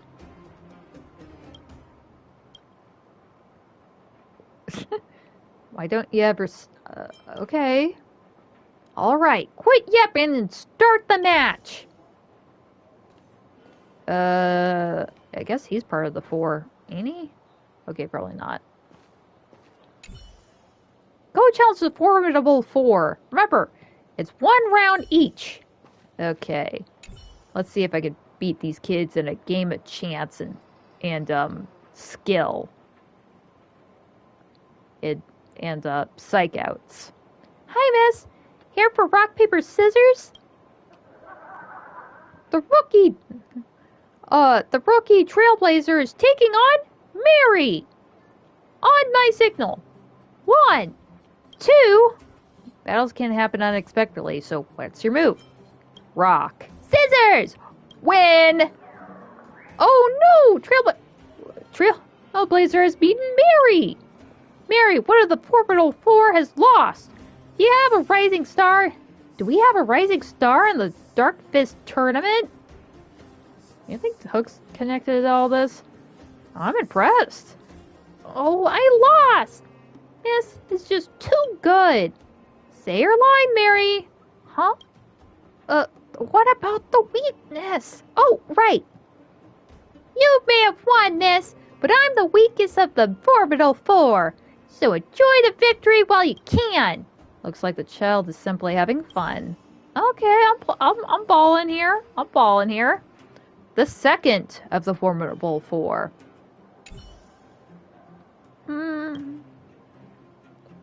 The rookie Trailblazer is taking on Tom. I'm talking because silent water runs deep. It looks like Tom is ready. On my signal. 1, 2. The silent kid doesn't react to anything that is said at all. You're not sure if he is indeed ready for you. Don't tell me he's like deaf or something. Even if he was, you still couldn't get any read off of him because he showed no tell. Gotta say, aces are airtight for a reason. So, what's the move? Paper. What? Tom chose scissors? The kid is not reacting. How can anyone, let alone a child, not respond to winning? You just can't fathom it at all. But you know one thing. You lost. Indecisively. Okay. Let's have another go. Wait, no. I wanted another go. Damn it. Okay. The third of the Formidable 4. It's time for you. It's time for you, Trailblazer, to take on me, David. The haunted kid raises his right hand, wanting a piece of you. This kid is already getting on your nerves, and now you're itching to beat him thoroughly. But the so-called Dark Fist tournament is just a game, and he's just a kid. Do you really want to rub it in his face? Before you decide, think it through. I have to put him in his place! How evil! But the higher powers don't seem bothered by it. In other words, it actually might not be a bad idea to humble a kid with an eye for an eye. In no time, you've convinced yourself to teach the kid a lesson. So just do it. At the very least, Lon, who oversees the path of the hunt, would be glad to hear this. Distracted switch! Brilliant plan. As you two reveal your hands, you shout, "Look at that, Miss... Look, is that Dr. Natasha?" Your young and naive opponent have never seen such a tactic before. He is indeed startled by your words, and you grasp the opportunity to change your rock into the winning scissors. No one notices the move. You win, and in much delight. I just fucking cheated. Psych out. The rookie Trailblazer has scored 2 points. I guess we have a winner, and it's game over. According to the rules, you get a prize. It's the secret to making our wrathful gauntlets. Just follow the instructions, and you can create wonderful gauntlets. How's that for a Dark Fist? Where do you get such a dangerous thing? That's an Underworld Ring Dark Fist tournament secret. Okay, it's getting late. Mary, Tom, David, we should get back to the clinic. All right, let's go. I'll be back. Just you wait. For ages 12 and up. What the fuck?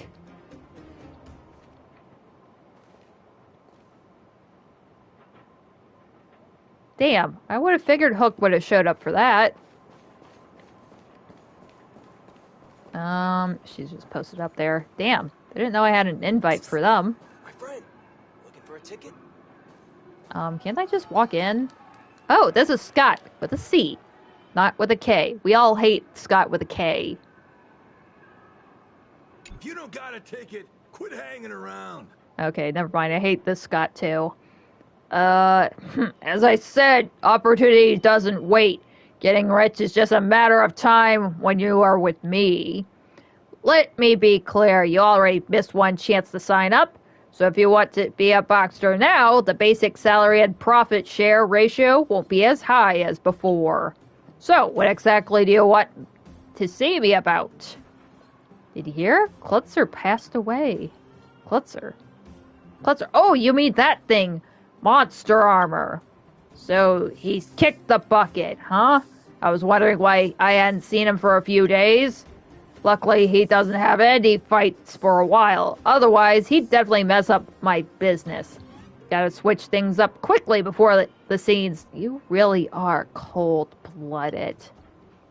Cold-blooded? Me? What do you mean? Are you saying that I forced him down in that dead-end road? Yeah, I'm just... Bayless is straight up staring him at the face. That's how things are down in the underworld. It's high risk, high reward. If you want to make it big, you have to either stake your life on it or stake someone else's life on it. Get it? All right.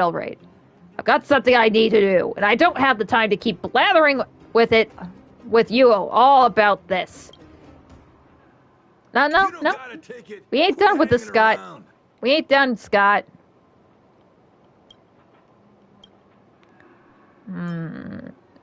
Yeah, let's see. So how's your day? Did you hear that? They're lifting the blockade between the overworld and the underworld. And the Slivermane guards will be coming down here. What's in it for you? So, is there a joke in there that I failed to understand? You just don't get it. The Slivermane guards will definitely be stationed here for a long time. So here's my question. There's nothing to do for fun down here in the underworld. So what are they going to be getting up to for entertainment?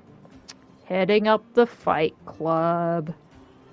Oh, wait. I heard that there's a rap battle over at Star. Oh, that's shallow. Real shallow. The Silvermane guards don't give a dang about that kind of place. Let me tell you, the answer is my fight club.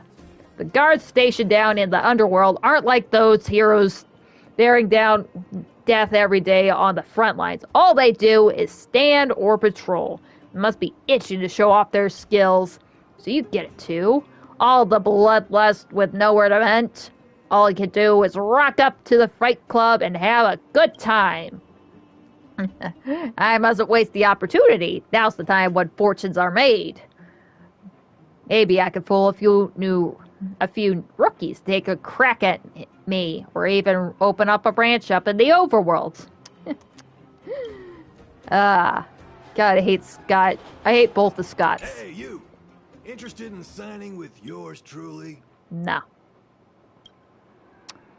I do want to ask you, what do you want to know? If you want to know my business secrets, then I'll have to tell you to go away. So who are the fighters? Anyone that wants to be a fighter here needs to have some selling points. As long as they can bring me profit, whether they are clowns or monsters, I'll hire them. I'm the best at seeing those people. I can tell at a glance which boxer has real talent and which one is just a loser. Why are you asking? Are you thinking about giving it a try now? You could have said yes to me earlier. Is there a lot of money in this line of work? Well, probably not now if I try to take up his offer at a lower value. As long as we have a consistent flow of customers, income is guaranteed. Do you really think that all I do is sell tickets? What could I do with the tiny bit of money I make from tickets? My goal is to create an end-to-end, in-depth marketing campaign. Segment the audience, seize on the trends, and build an audio-visual entertainment industry around boxing in the underworld. Then, link it all to the industries in the underground to create a business empire. I've said too much. Just consider this me thinking out loud.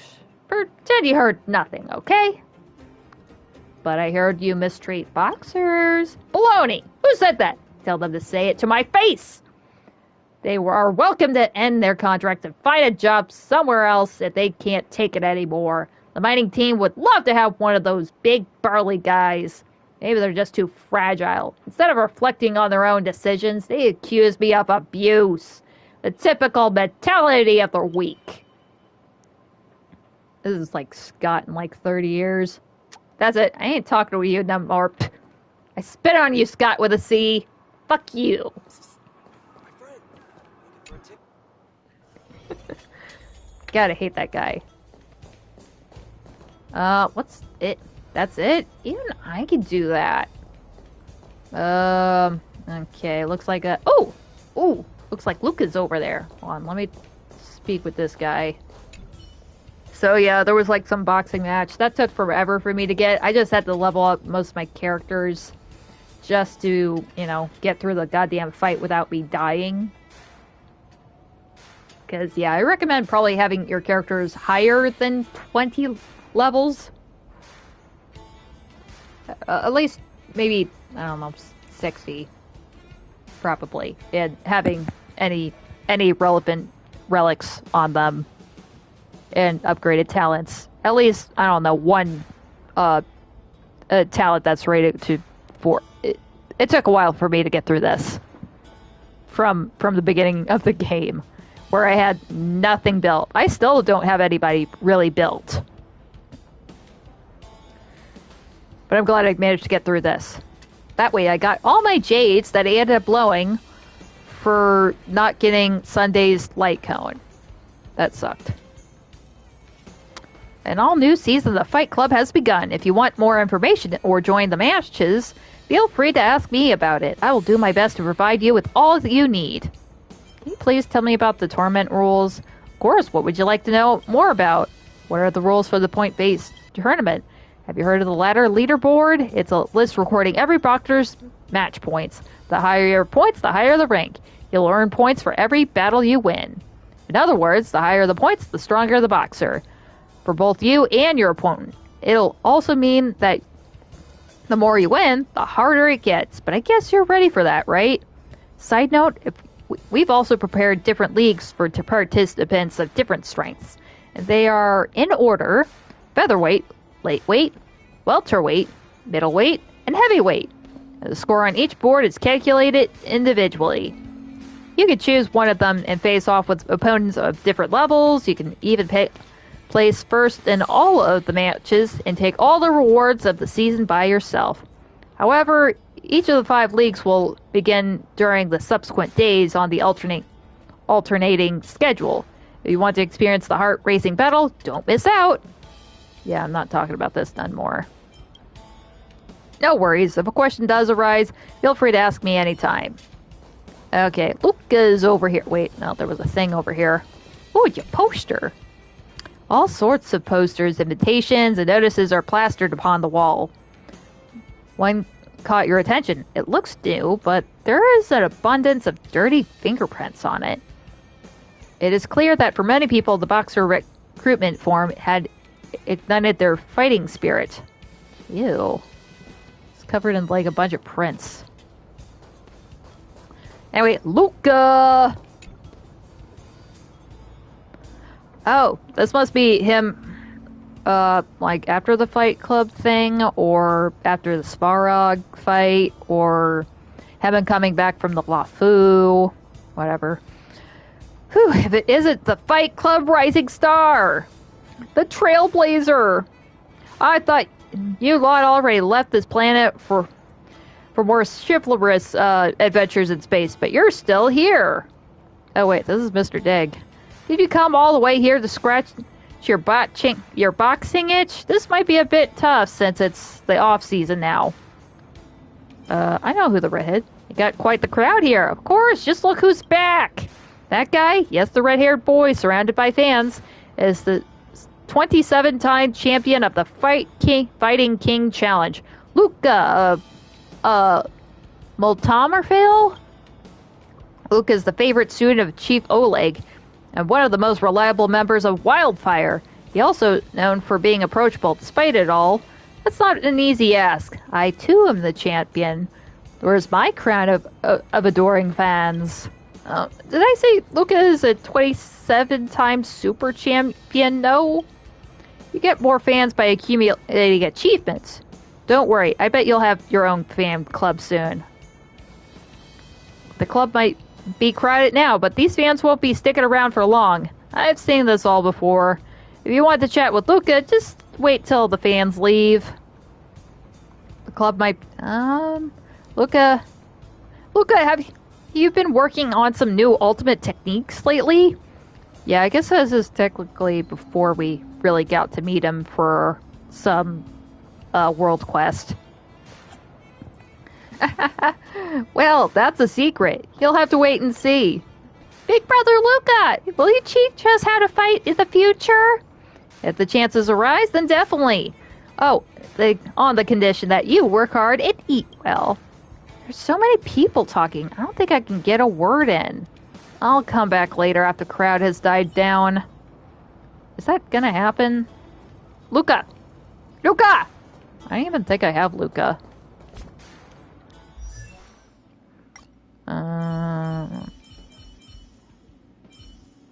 I do not have Luka. Holy crap. Oh wait, there's another thing. Sandbag. The Fight Club has lots of punching bags hanging around, both to create a cool vibe and to help fighters warm up. Looking at the punching bag, a light bulb goes off in your head. Could you use this to try out some of the secret techniques shared by the fragmented record of Belobog ancient martial arts? After all, who knows if the ancient martial arts recorded on these disjointed and fragmented scraps are reliable or not? Could be a fabrication of an old joker, Scott, with a C. Trying it out in combat would be risky. Better to first put it into practice here. Uppercuts. You throw out 2 brutal uppercuts as fast as you can. 2 hooks. Must muster your strength and throw 2 hooks into the punching bag. The force cuts through the air like a knife. Left hook, then a right.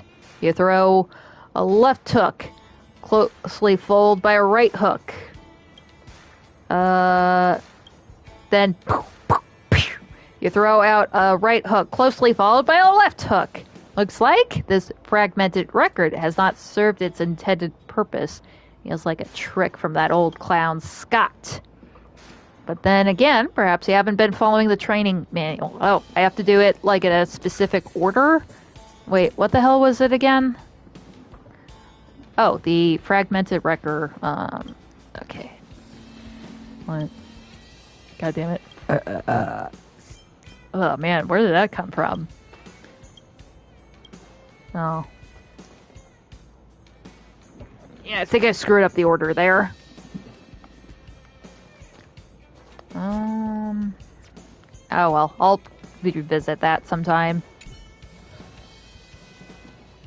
There's an old box on the table with a combination lock that appears even older than the box.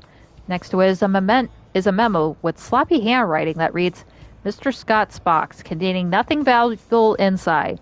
Do not open. Aha! He couldn't have advertised its value more clearly. Should you open it? Frankly, you don't like Scott as it is. I'm gonna bust that box open. Sure, do it! It's all that Jim Oder's fault anyway. At least that's your excuse. You put your hands on the box. The ancient combo lock has 4 slots, which correspond to 4 numbers. Now it's your turn. So what is the first number? Hold on. Let me look around my surroundings. God damn it. I don't know how to read this stuff. Like, what the hell does that say? I'm gonna say 2. Wrong! You're low buzzing. Wait, can I try it again?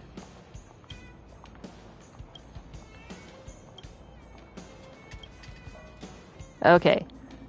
Is it 0? Okay. I guess the first number. Assuming it wasn't sheer luck. 2. That was so lucky. Halfway there. Don't get cocky and try to figure out the third number. 4? Damn it. Okay. It was definitely 0 and 2.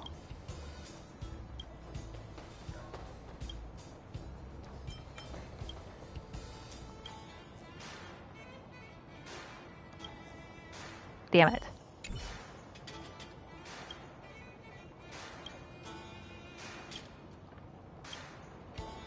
Okay, 0.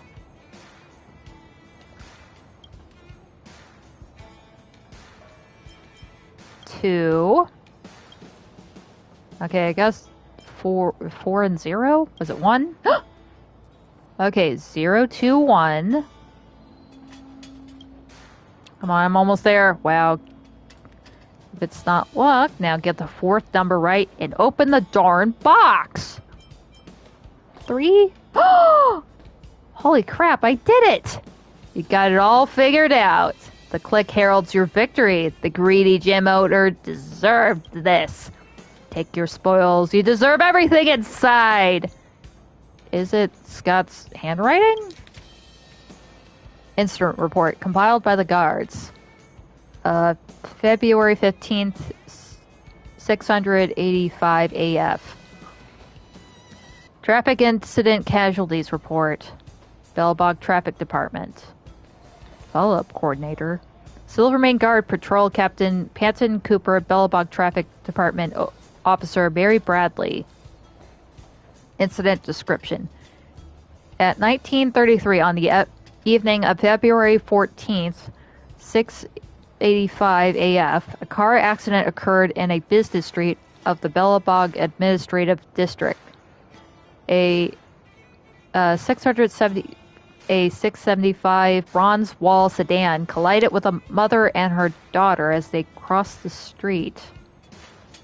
The driver contacted the Slivermane guards after. The 2 victims were checked for vital signs once the guards arrived.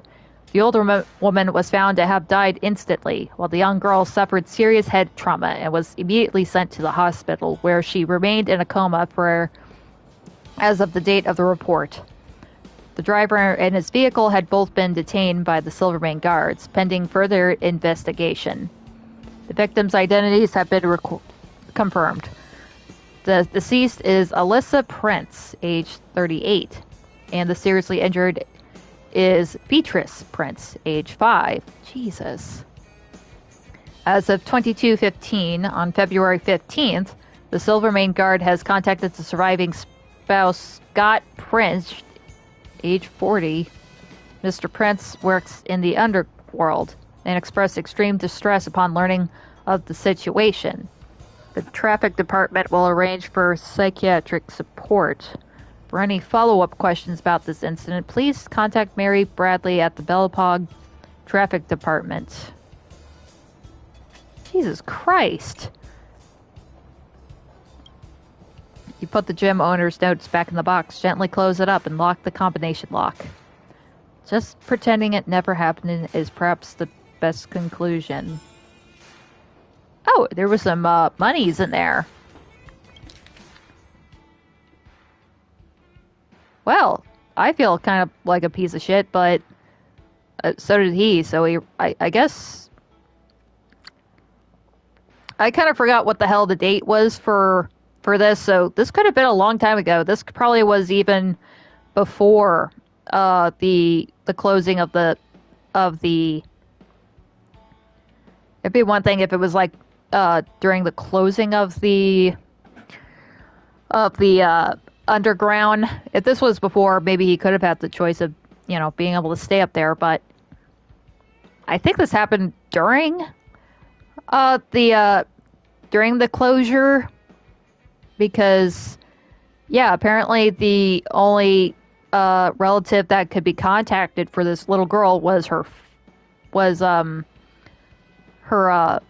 father, who works in the underground. So jeez. I guess he was trapped there. He couldn't see his family, probably. cause, like Natasha, because she, I think, was originally she was part of like the orphanage in the underground. She lived up on top in the overworld, and then she ended up getting stuck down there, or she chose to be down there, so she didn't have the chance to see her parents, and ended up missing the passing of her father.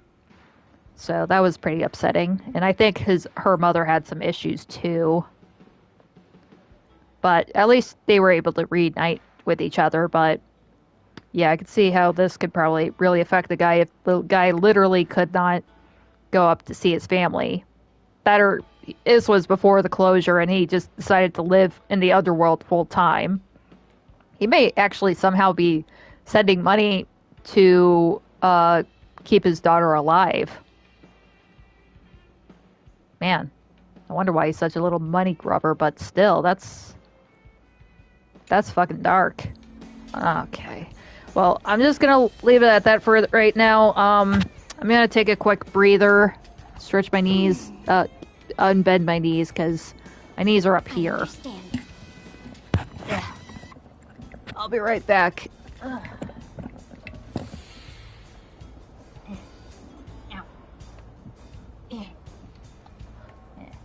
Actually, I'll leave that here.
Okay.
I'm back for real.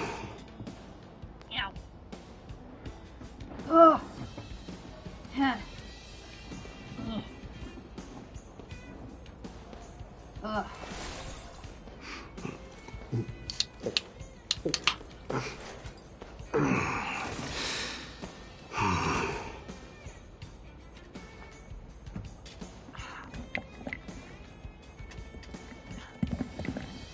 Ugh. Yeah, I don't really feel as thug as Mighty Most drinking his pomegranate juice.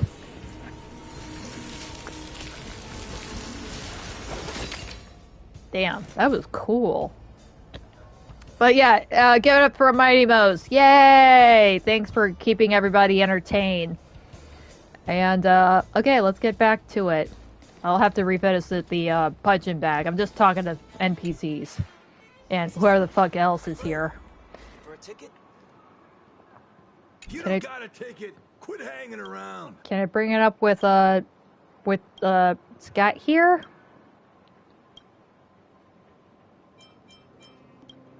Yeah, never mind. I don't want to talk to you. Ooh, Oleg's over here. God, it was such a bitch realizing, wait, he should be around here. But no, he was in this, like, little opening over here. Oh, there was another opening over here. But nah, just this little area behind this one building. What's up, Oleg? Where you find people, you find wildfire. As long as you're in the underworld, wildfire will always treat you with utmost hospitality. Never hesitate to speak your needs. That agreement was not signed. Miss Bronya made a bold decision, and I respect her for it. Even though it was not exactly what I believed best. I imagine she must have found a better solution, right? You told Oleg about Topaz and Bronya's cooperation. Okay. There's actually someone at the IPC who shares the same ideals as Miss Bronya. Although it is hard to believe, resolving this situation with peaceful methods is the best case scenario. About the clash in the Great Mine. You think the mine workers will be looking for trouble with the IPC? Don't worry, we've already resolved this. Those people dressed in black came to visit the underworld later and promised that they will pay for their improper actions from before. All the miners will be receiving a considerable sum. Though this repayment will not be made immediately. It shows that the IPC's meticulous style of handling affairs. It shows the IPC's meticulous style of handling affairs. Perhaps they will genuinely become great partners. As for how far this cooperation will go, we will need to see what methods are used on both sides. I hope that Miss Bronya can handle this heavy responsibility. Oh, I'm sure she'll be fine. What you this way, outsider? Yeah, let's just do a general chat with Oleg. Oh, he really come to just chat with me. Fire away. I like talking to young people. What have you been up to recently? Helping Natasha calm any underworld unrest. Performing post-disaster rebuilding work. She's the brains of the outfit. And I'm the brawn. Not much difference from usual, but I'm much happier and relaxed. Also, many younger people around me have been taking this chance to leave Boulder Town to try their luck in the overworld. I've chatted plenty with them to give them some of life's pointers, I guess. Yeah, you're probably one of the few people that have actually been out to the overworld and remember it. You know youngins. It helps that they are brimming with passion. Who knows when they'll make it someday in the overworld. At least they won't reminisce and be filled with regret. Were you a part of the Slivermane guards? I'm pretty sure he was. Yes, you've heard? Those were the glory days. I don't mean to brag, but in the prime of my youth, everyone knew my repute as Swift Strike Oleg. No point waxing lyrical about the past, though. One shouldn't be stuck in the past at my age. We should embrace and present and seize the day. So, what about Wildfire's future? Realistically speaking, Wildfire will be disbanded eventually. Natasha and I have been aware of this since the day we established it. I mean, it's kind of served a bit of its purpose. A healthy, normal underground doesn't need an existence like Wildfire's. Don't worry though, even if we do disband, there'll be plenty of youngsters who will carry on the will of Wildfire. Steele and my ratty apprentice, they will keep fighting for their home. So long as their aspirations never change, I have nothing but high hopes for the Underworld's future. Right, because if you need a reminder, basically, for some goddamn reason, I forgot what exactly it was, the overworld, Billabong proper, decided to, I don't know, shut off the Underworld.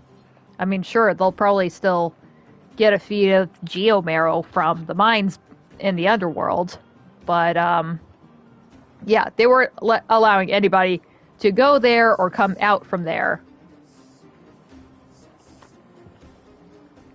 for 10 damn years. I forgot exactly what the hell what the thing was. I think it was like, I don't know, fragmentum monsters or some shit like that was causing too much of a fuss.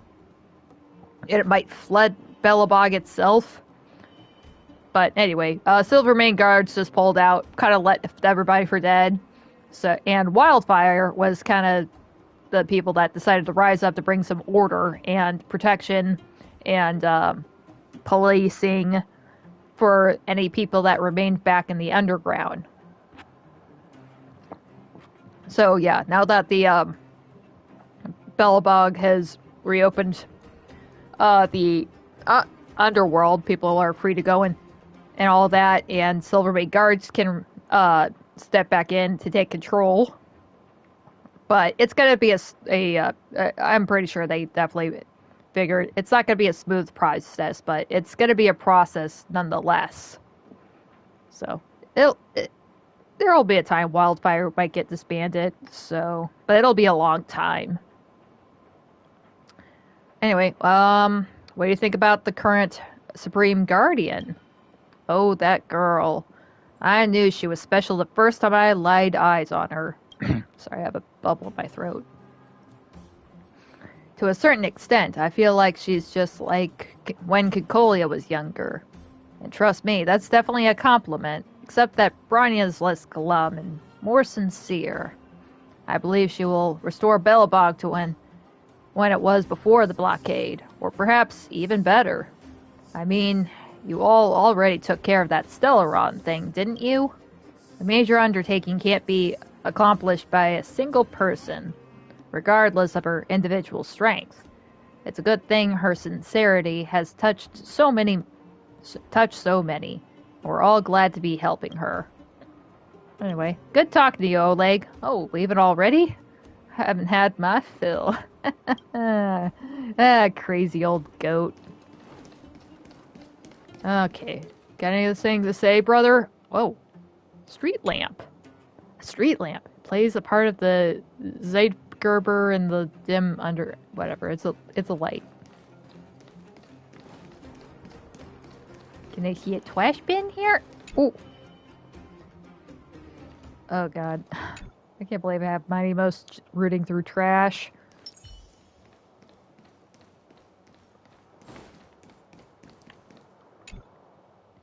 Yeah, this is Natasha's clinic. How many moons does Amphorius have? Oh gosh, how much? Heard there used to be 6. That's more than we've got. Wait a minute. I know that book. The story says Amphorius had 6 moons. Guess they didn't need to turn on the lights at night, huh? They had no sun, only something called the Dawn device, mounted on the back of the tallest engine of creation.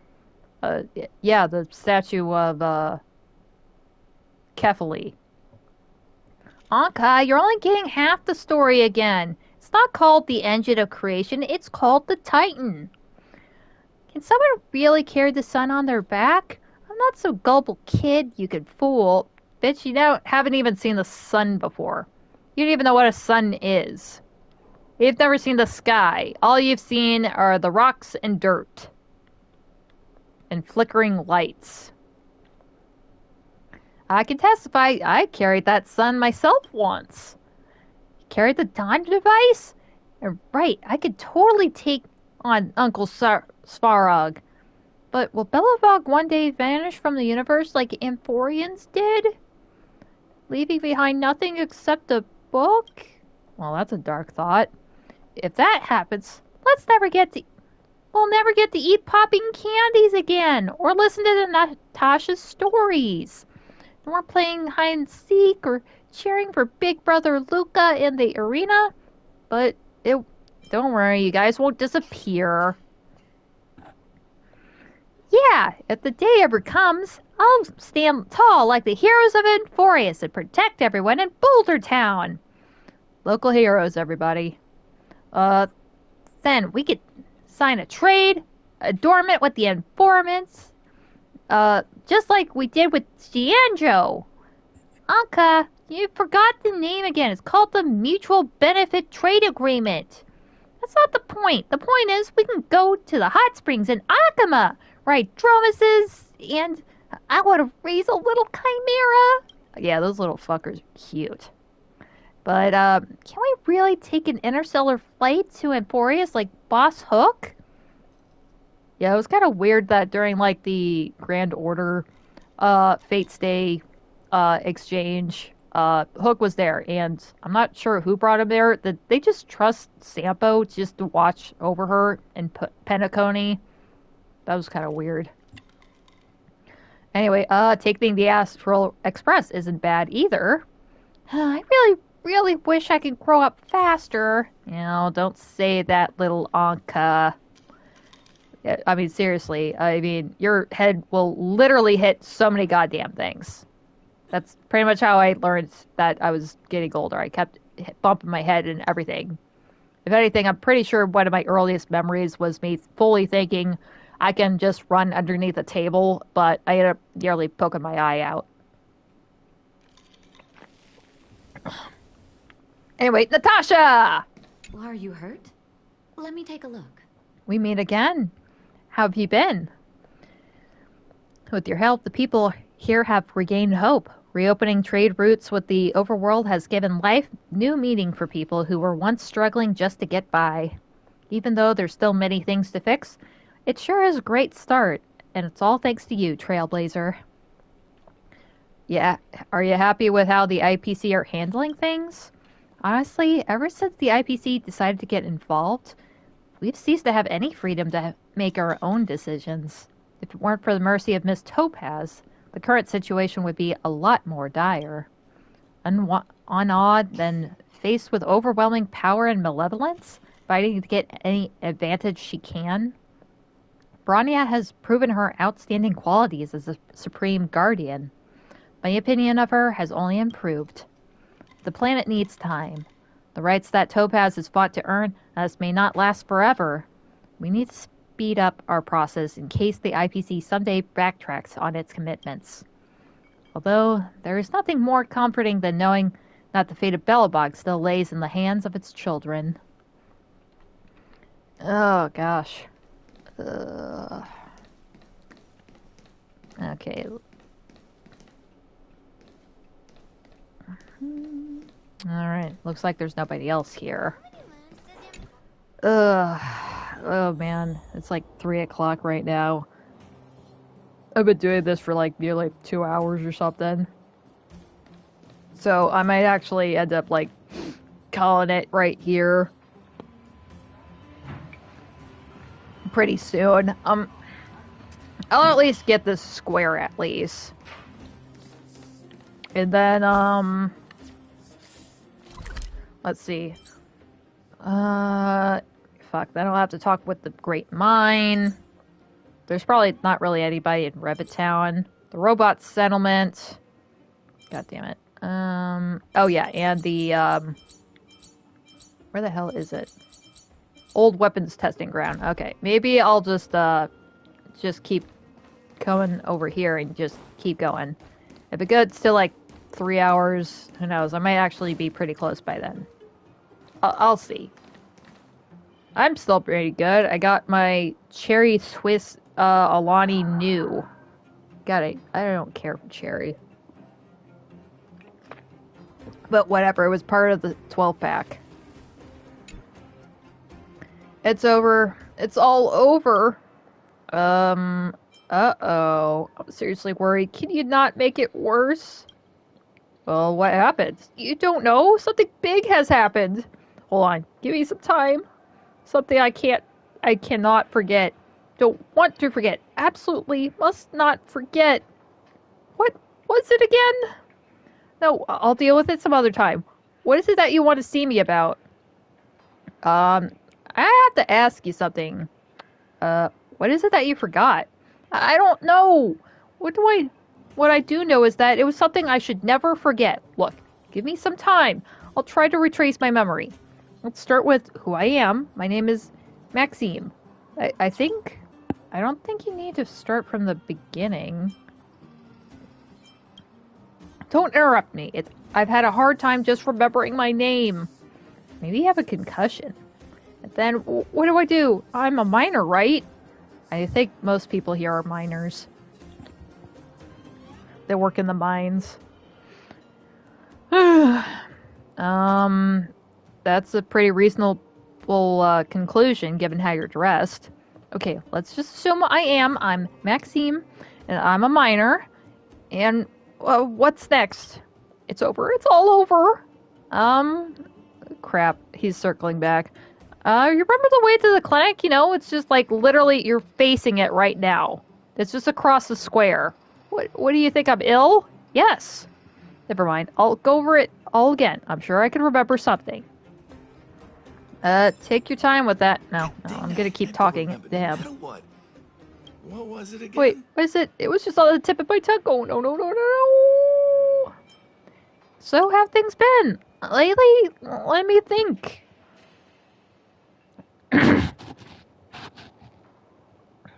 Some important stuff happened, I think.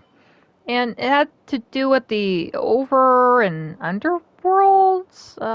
You mean the over and underworlds are opening up? Oh, right! That's right! It's about that. This is major! No. The matter is major, but I don't think that's what I wanted to say. Forget it. I can't recall it. It just means it has nothing to do with me. I'm done thinking. God, Maxime. You really need to fucking go to Natasha's.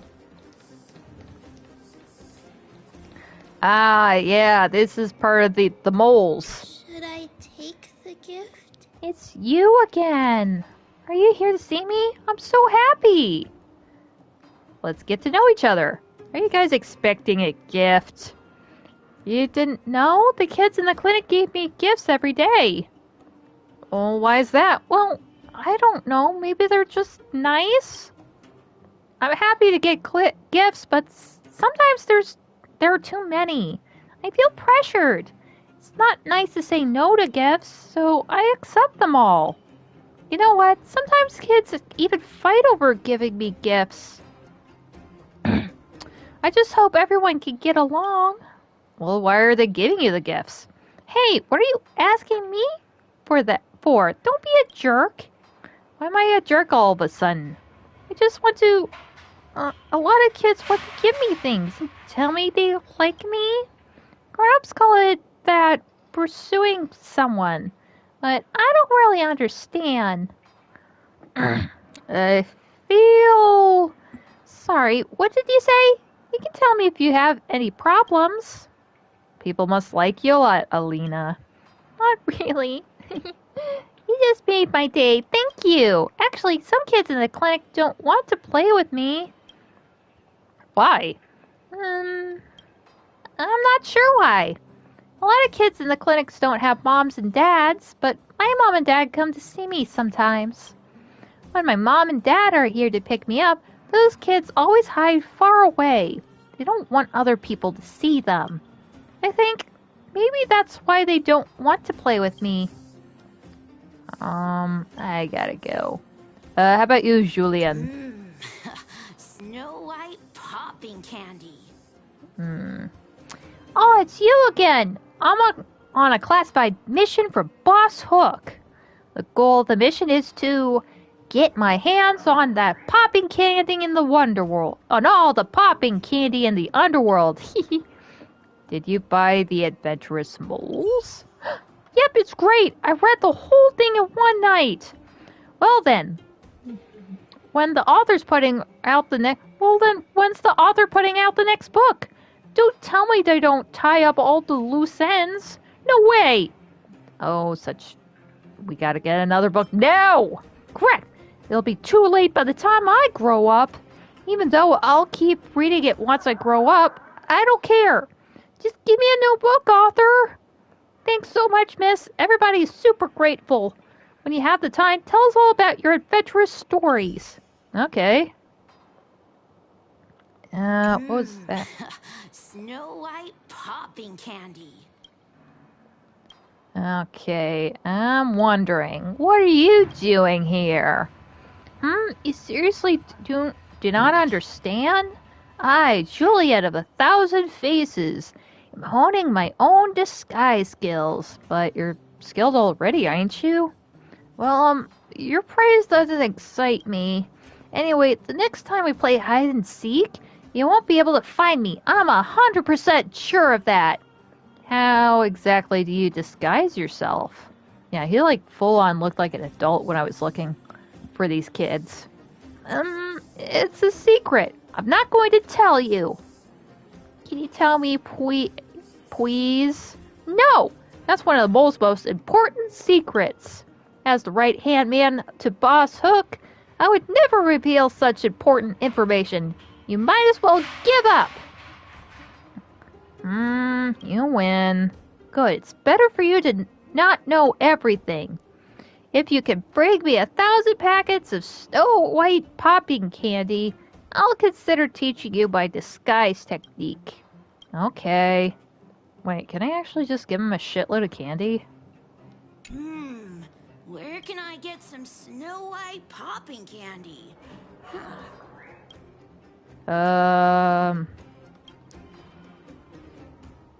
Oh, you mean this? Yeah, fresh out of Snow White popping candy. What is the Snow White popping candy? You don't know? It's the most popular snack in all Boulder Town right now. It's not like any other candies, because it goes pop, pop in your mouth. Awesome, huh? Grown-ups these days really have no idea. Too bad I finished it all. You could have some next time, but you'll have to trade me some information for it. The overworld and the underworld are going to be reunited. The moles already knew that. Miss, you should know we're smarter than that. If you could bring me some more popping candy, I'll tell you how to collect the hottest gossip around the underworld. Okay. Where can I get some Snow White popping? Yeah, I want to see if I can get him to tell me his secrets. Actually, Hook sent me... Hook? I mean, Pitch Dark Hook the Great? How dare you address her by just that name? I won't be fooled by that excuse. If Boss Hook wanted to know anything from me, she would ask me herself. Your pathetic pig tells me. I saw through your trick. Alright, I give. Good, it's better for you not to know everything. Okay, okay, I'm done talking to this brat. Okay, that's the edge. Minecart. Smart miners will use minecarts to make their work easier, but it remains up to debate whether it makes their work smarter.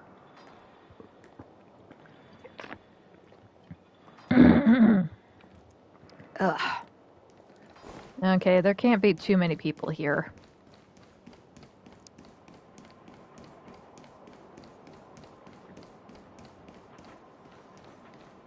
Oh yeah, this is where I had the food eating contest.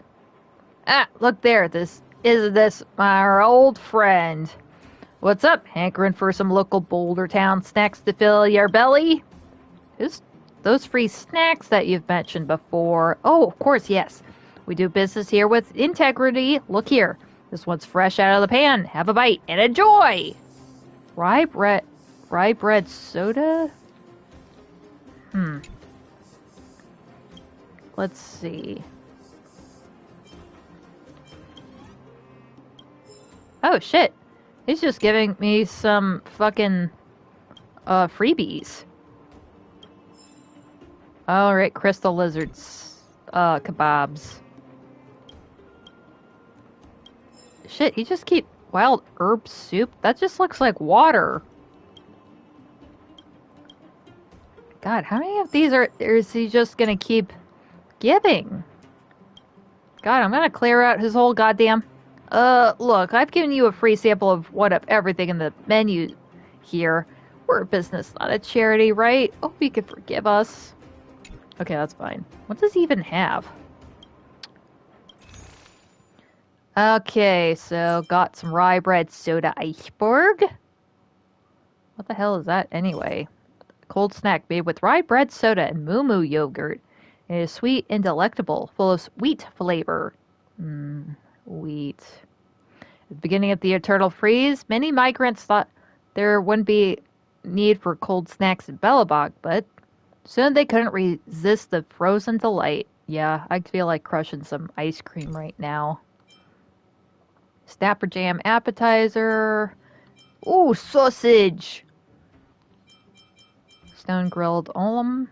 Ugh. Is that like a lizard? The texture of the amphibian's flesh is oh god, it's like a frog or lizard or something. Damn. Well, whatever's available. Okay, nothing over here. Over here? Sweet lamp. Okay. And it will not unlock a new mission. Called me out. Okay, hold on, wait. There were some stairs over here. All it takes is a simple turn, and you'd be in a completely different location. Elaine, a diligent miner. I wonder what Gertie is cooking up tonight. I haven't caught any olms today. Is it because I'm not patient enough? Hey, when did you arrive? Sorry, I was catching olms and didn't notice you were here. But I don't think I can catch any olms anytime soon. Do you want to chat with me?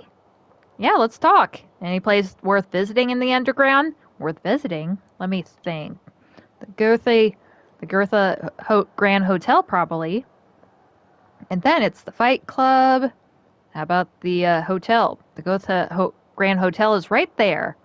It's fancy, isn't it? After all, this is the Goth family's first shop in the underworld. It's the main store in Belbog. Gertie is the owner of the hotel and also my master. Not sure if we've met her. Oh, I talked to her. I did like a survey for her. I mean, the hotel rooms are pretty nice. They're decent. She's a great cook. You should try the food she makes. Tell me about the Fight Club. It said that there are professional boxers fighting in monsters every day. It's especially lively at night. How can you even tell when it's night or day down here? Other than, I don't know, hoping that your clocks don't end up busting. I don't like those. They scare me. I've never been there. I only heard this from other people. I'm so sorry. Yeah, thanks. No worries, although the underworld is not as fancy as the overworld, I hope you'll enjoy your time here. But why do you want to catch olms? Because they are delicious? I gotta say, if they're anything like oysters, I fucking love oysters. I could eat 2 dozen right now. Just put a little bit of lemon juice, put it on a cracker. Oh, baby. I've said that before, but I'll say that any goddamn time. But they have to be good oysters, like caught off on the coast. I mentioned a town called Gulf Shores in Alabama. Me and my friend family likes vacationing there during the summer, like the end of the summer. I think they've moved more into being there during the off season, like October, after since, we all grew up, we didn't have to abide by school dates or whatever. But yeah, it's nice. They have the shrimp festival during that time. Man, it's really cool. Definitely worth checking it out. It may sound funny, but it's true. Olms are a common food in the underworld. Many people would buy them for cooking. Speaking of which, make sure you try the iron pot braised olm at the Grand Hotel. I could assure you that this is the most delicious olm dish in the underworld. It makes me drool whenever I think of the crispy puff and the juicy olm meat. Master Gertie is such a wonderful cook. Yeah, work any other jobs? Well, I do. I will grab a net to catch olms after work. However, I don't think I'm making any money. I usually can only catch 2 or 3. When I try to sell them, I'm told the price of olm has dropped. Have you ever tried any other part-time jobs than catching olms?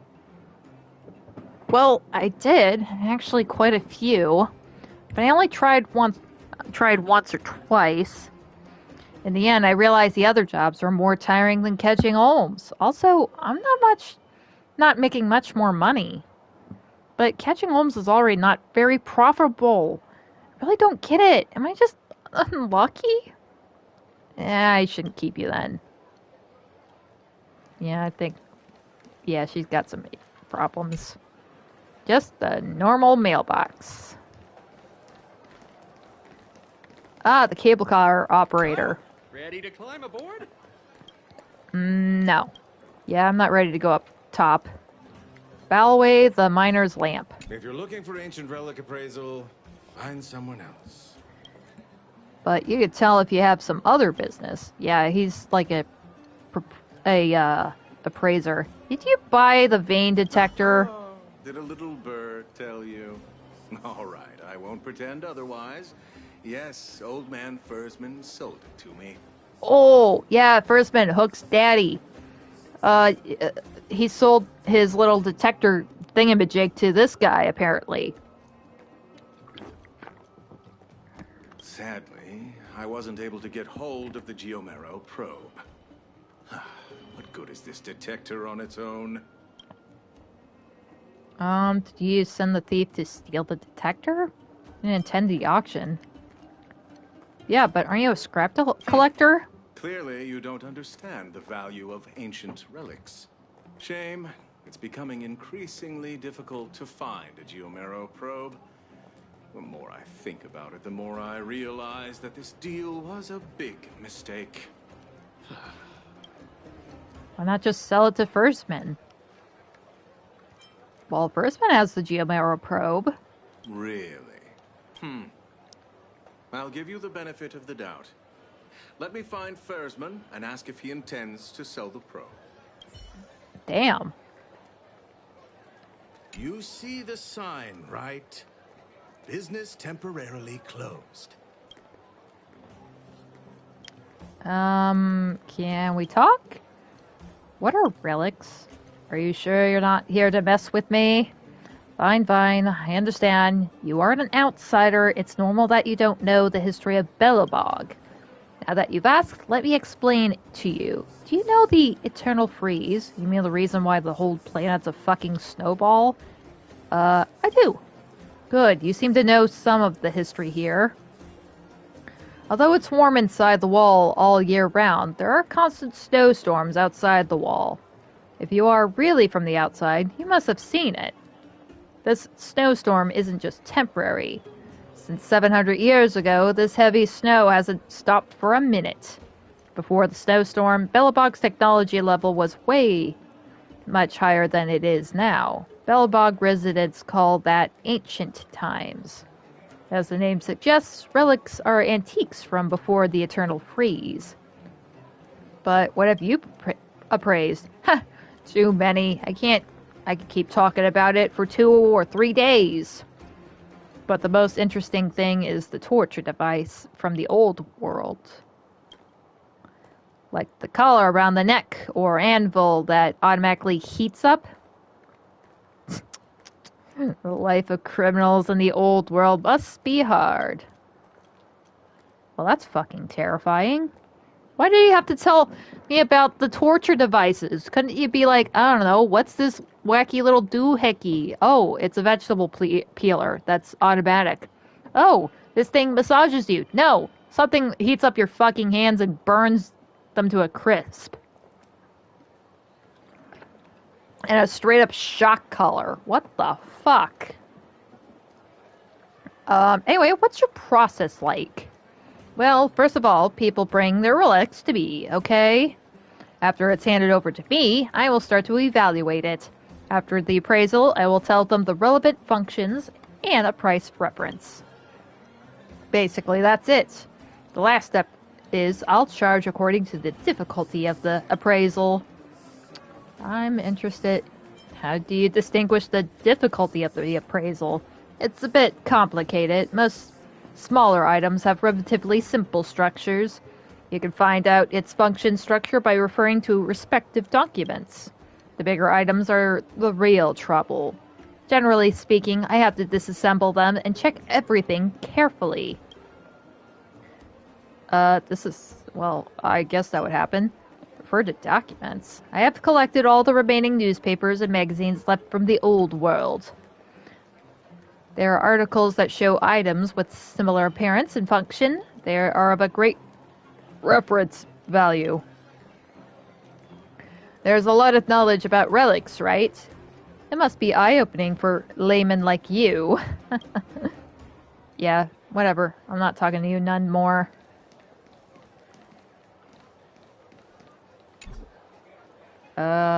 Okay. Oh, this is the Antonia again. Down there and take a look. Hello again, outsider. What brings you here? Business or something personal? I still got some questions. I heard that the mine hasn't been peaceful lately. Yes, as you saw last time in the mine, it's been a bit chaotic. But it will end. The vagrants will stop messing around sooner or later. Yeah, I think most of them end up going to work for the, Cradle of Creation project, or whatever the fuck it was. After all, they've got mouths to feed. If they really got rid of all the professional mining teams, those hooligans won't be able to make a living. They were well aware of this, which is why they have never crossed the line. A small reward goes a long way with them. I just didn't expect the news to get all the way to Svarog this time. And I've heard you recruited some of the vagrants into the mining team. Well, how should I put it? Life isn't easy. If Boulder Town also gets eroded by the fragmentum, we'll have to find another livelihood. Who wouldn't want to help at a time like that? But the old miners have their own ideas. They think the vagrants have made a mess of the mining team. And the vagrants aren't happy with their payment and feel that they've lost freedom. In the end, neither side is happy. But I know that what I'm doing. This minor setback will not change my mind. Don't worry about it. So, got any recommendations for what to do around here? Of course, the Fight Club is quite popular, but personally, I wouldn't pay a shield for that kind of cheap show. It's vulgar and low class. There is a restaurant, the one owned by Gertie. The food there is quite good, so long as Gertie doesn't come up with some weird recipes on a whim. Also, I heard that there will be a rap concert where the vagrants are. I don't know how to appreciate that kind of thing, so I've never been there. Go check it out if you're interested. Just be careful there. Yeah, that's all I can say. I think I might just finish this area and then probably call it there. Oh, a cynic. Tanya the Cynic. Wildfire. Such nuisances. Okay. My husband has been coming back early these days, and peace and quiet has been in short supply. Let's add another dish. but I'll have to buy everything and cook it myself. I really miss those days when we could date up here. I wonder what that man from the guards is up to these days. Oh, it's you. You startled me. I thought it was some dense vagrants. What do you want from me? I'm surprised that you know about up there. Of course, back when my husband and I first met, we used to have romantic candlelit dinners up there in the restaurants. I'm not just some country kid. Hang on. Do you mean up above right now? I really don't know. Could you tell me about it? What's your view about the excavation of the guards? Let's see. What's there to say? I heard that it's on Madame Cocolia's orders, but she has to have her reasons. She's the Supreme Guardian, after all. If I can't trust her, who can I trust? So, I think that sooner or later the guards will return to the underworld to protect us. The Supreme Guardian will never abandon us. Yeah. No, there's some more options. Such nuisances. So, how have things been down here? Same as before, but have you heard? The underworld and the overworld are being connected soon. I knew the Supreme Guardian would never abandon us, and withdrawing guards was just out of circumstances. Great. We have hope. Dude, that shit happened 10 years ago. So you think it's the work of the Supreme Guardian? Of course it is. The Supreme Guardian is far-sighted and more powerful than us commoners in every way. It's a pity that some villagers have taken to slander the name of the Supreme Guardian. Especially that Wildfire and the vagrants endlessly complaining about how the Supreme Guardian abandoned the underworld. Now she's back. I'll have to see how they spin this one. Hey, why haven't the Slivermane guards come down yet? It only feels safe to have them patrol around the town. Okay. What the hell? There was a whole ass treasure over here. There's 2 whole ass treasures. What the hell?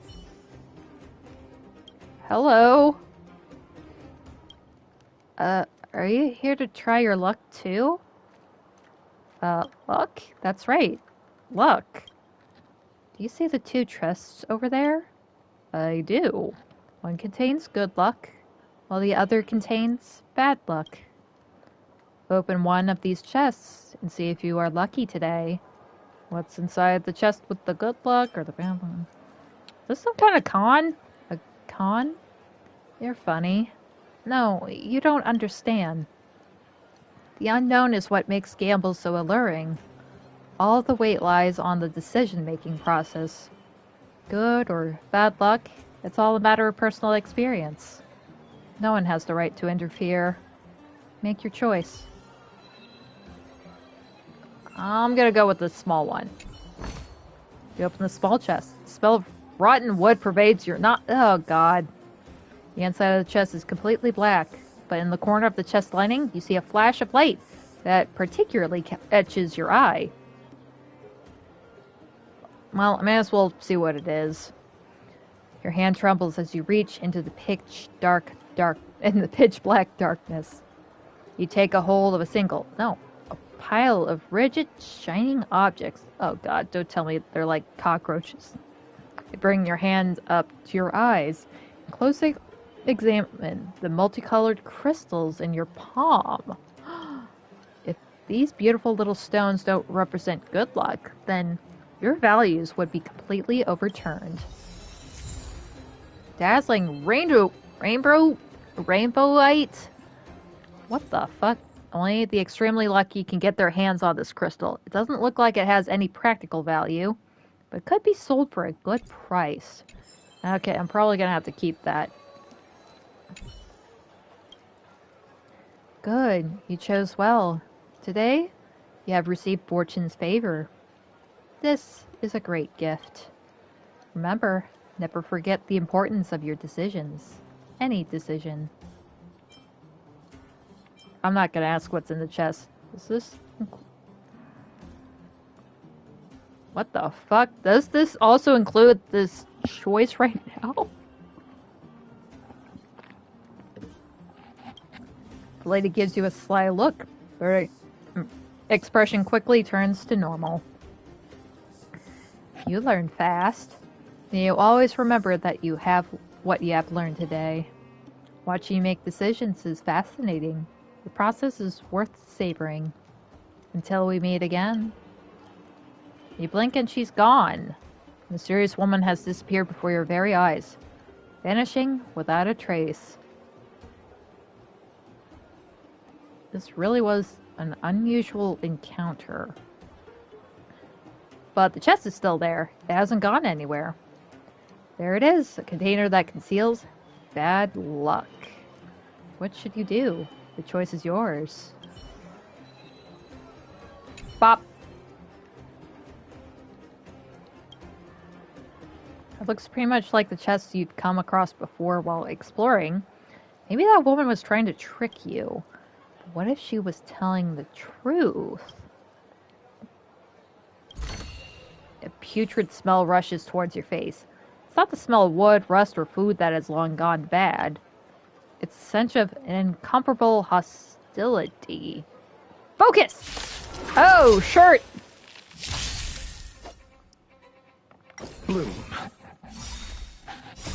Okay, wasn't expecting that.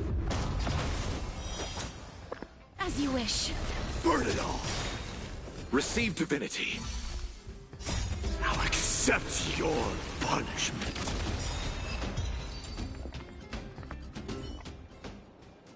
The hostile presence and stench dissipate.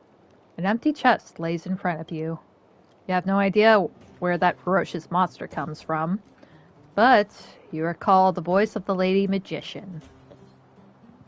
Never forget the importance of your decisions. Any decision.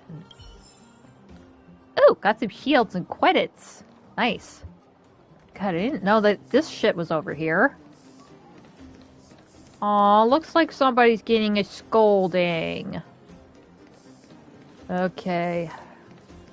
I got Gertie. Come right on in and take a seat. Yo, have you finished your work today? I just made a pot of mushroom soup. Take a break first and come try it later.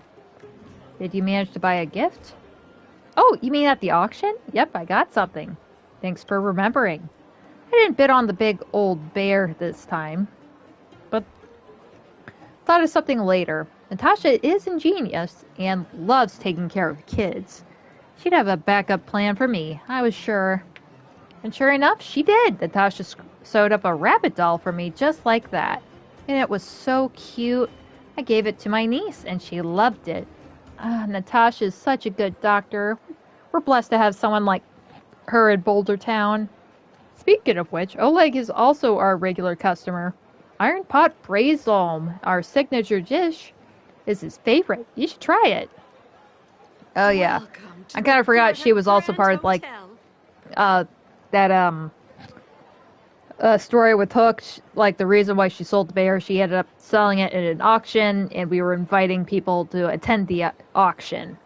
So that's what she was talking about.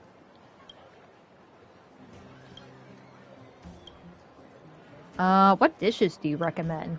Dishes? Check the food review book on the wardrobe and see what's interests you. They're all my masterpieces. Well, basically everything. Wild herb soup? Yes, Boss in the Cave is the main ingredient. Ugh. It's refreshing, sour and sweet, and especially good to open your appetite. Although it doesn't look too appealing, the taste is fine according to our customers' feedback. However, the moss is really not easy to dig. The dish is not always available. Iron pot braised lamb. Ah, not this one. Look at the one below. This is the modified version. We specifically use an iron pot to braise lamb meat. That way the meat becomes really tender. I learned it from a book. People love this dish. It should be available very soon. I can cook some for you if you're hungry. Candied mushroom with pepper. Oh, it's a cold dish. It's as an appetizer. Can you eat spicy food? I use hammer pepper powder to enhance the flavor. Don't try this if you can't take spicy. Rat jelly. I don't remember that one. Well, I've renamed this flavorful jelly. This is the specialty of Boulder Town. Highly recommended. Don't get scared away by its original name. Was it actually made of rats? You usually have a lot of guests here. Many people come here for our food, but not people stay in our hotel. After all, most of our guests are from Boulder Town. People would gather here after work to chill and chat with each other. It's pretty lively. I'm the owner and also the chef of the hotel. Many people come here because of my cooking. You outsiders are certainly very well traveled. Let me know if you have any preferences for food. Maybe I can also learn something from you. Is this the hotel under the administration of Wildfire? What do you think Wildfire is? Wildfire is just a peacekeeping organization started by people in the underground after the withdrawal of the Slivermane guards. If there was a relationship between us, I would probably say they are our guests. The people who join Wildfire are all kind-hearted, good folk.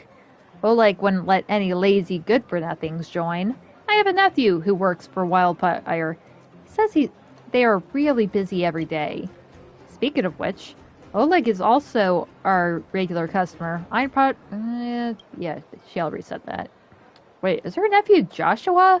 That guy that looked sketch as hell that we thought was a pickpocket? Can you tell me about the Goethe Hotel in the overworld? Sure, let me think. Where should I begin with? I'll start with the Goethe family. After all, both hotels are our family business. It is said that our family was already here before the Eternal Freeze. We had a good relationship with Elisa Ran, the Supreme Guardian. Our family used to be very influential.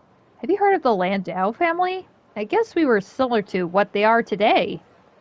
I do know of the Landaus. Really? And you know the Goethe family too. Congratulations. After that, several scoundrels in the family lost all of our wealth. Fortunately, later on, someone revived our family business, and they opened a hotel in the underworld. I didn't know it had such a long story. Then why is there another one in the overworld? Be patient, I was about to talk about that. As our hotel's business grew, some people wanted to expand the business to the overworld. The Goethe must have been very talented to be able to buy a shop in the busiest area of the administrative district. Now that's how the Goethe Hotel at the overworld was started. However, our family was divided ever since then.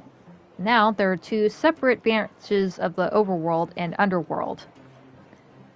Do you know old Goethe from the overworld? Of course. Although our family was divided, we do keep it in touch. We hold family gatherings during festivals such as the Soulwarm Festival. God, I'm losing energy right here. As for the old Goethe you mentioned, according to seniority, we are actually the same generation. Ugh. But we haven't been able to get together since the overworld and the underworld were blocked. It's been many years. Yeah, that's all. Hold on, let's check our old room here. Yeah, there's really nothing left here.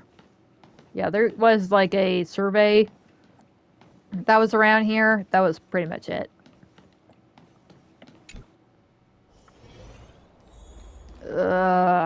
Okay, I think there's just a few more things left. Okay, guys, just posted up there by the lamppost.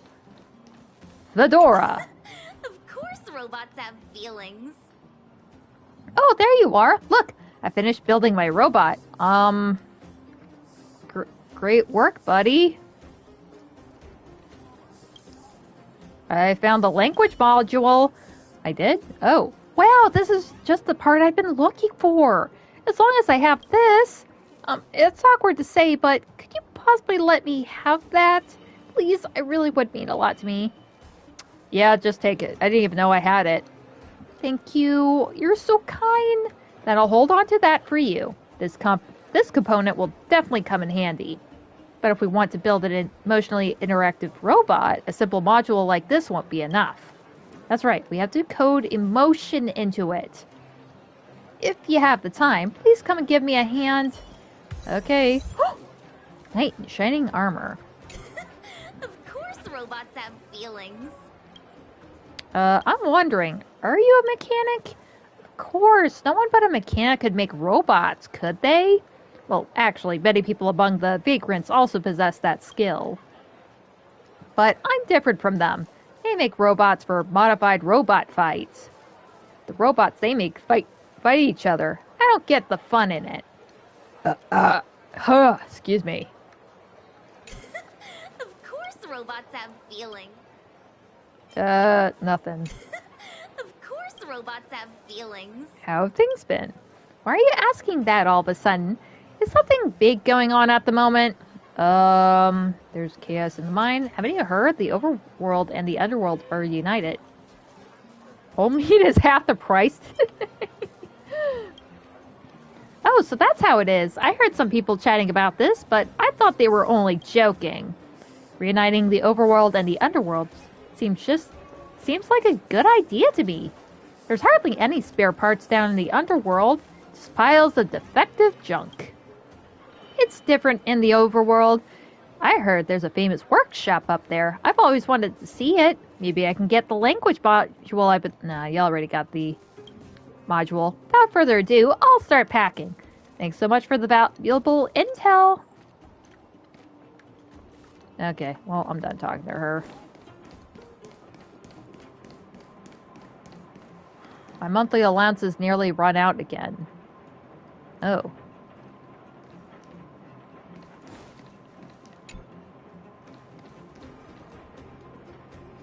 Oh, it's a sidekick of the moles. It's almost time for everyone to meet up. Why aren't they here yet? The kid is mumbling something. She looks like she's waiting for someone. You aren't quite sure if you have seen this kid before, but she does seem very familiar. Are you certain that at some point in your life you also met a kid with a similarly sly expression written all over their face? You waiting for somebody? Huh? You're the honorary member, aren't you, miss?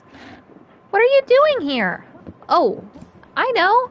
You're the person Boss Hook called to play hide and seek with us. Am I right? Let's wait together here for the others to arrive.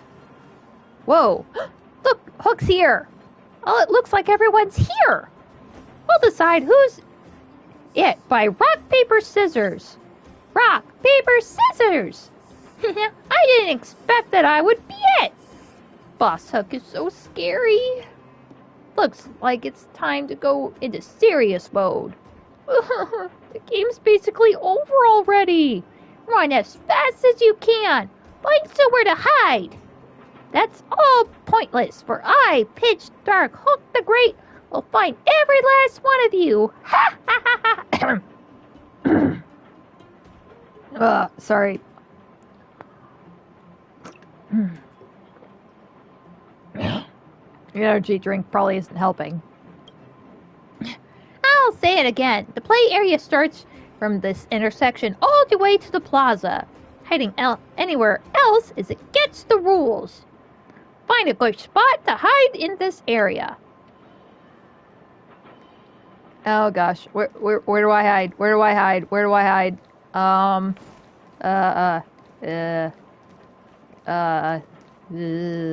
guess I'll hide here. You fix your eyes on the narrow alley. To be honest, you've been... Oh god, it's so dark over there. I've been wanting to explore it for a while now, but the sense of justice in your heart forbids you from stepping into this place. Perhaps now would be an important opportunity to check it out for the purpose of hide and seek. You aren't sure if this is against the rules or not, but it really is quite a hidden location. It's a small alley. The kind that has been blocked off. Naturally, anyone who would want to go explore. Anyone would want to go explore what's in there. I'll hide here. Make the decision quickly. The way you see it, there's absolutely no way you would find a more secluded hiding spot in all of Boulder Town. Let's see. Hop the rusted fence, makes the way into the pitch dark alley. You had assumed that something incredible was going on here. Maybe there would be a tall, thin bandit with wiry limbs and wearing a white, tight skin suit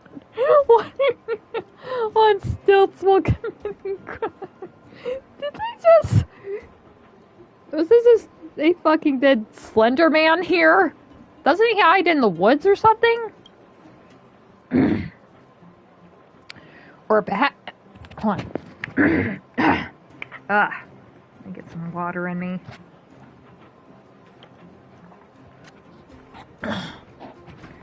Or perhaps the alley would contain a burly figure wearing black from head to toe with a mask and a solid black cape. Her voice would be deep, as if it was smoked by hot geomero vines. They would dispense justice in the dark streets of Boulder Town as a vigilante. Unfortunately, you found none of that. You feel disappointed, and instead squat in a pile of crates in a corner, waiting for Boss Hook to catch you. I can't believe she thought Slender Man or Batman was gonna be the goddamn alleyway. Ready or not, here I come! Oh, here she comes. Oh, look at her running around. The only one left is the Trailblazer. Where are you hiding? I'm going to find you! It took her a fucking hour. She just ran past me. I remember. You've hidden yourself too well. But I'm not going to give up so easily. Oh, criminy. Did she go home already? Oh my. Whatever, we're stopping the game here. Rules dismissed. Sleep well and see you tomorrow. Hey, time to go home. Looks like the children are already set to go home, even though they haven't found you yet. Of course, this could just be a ploy to lure you out. Kids who manage to get recognition from Boss Hook enjoying the bowls are definitely anything but ordinary. So, what are you going to do? Will you go home with the children and go to bed?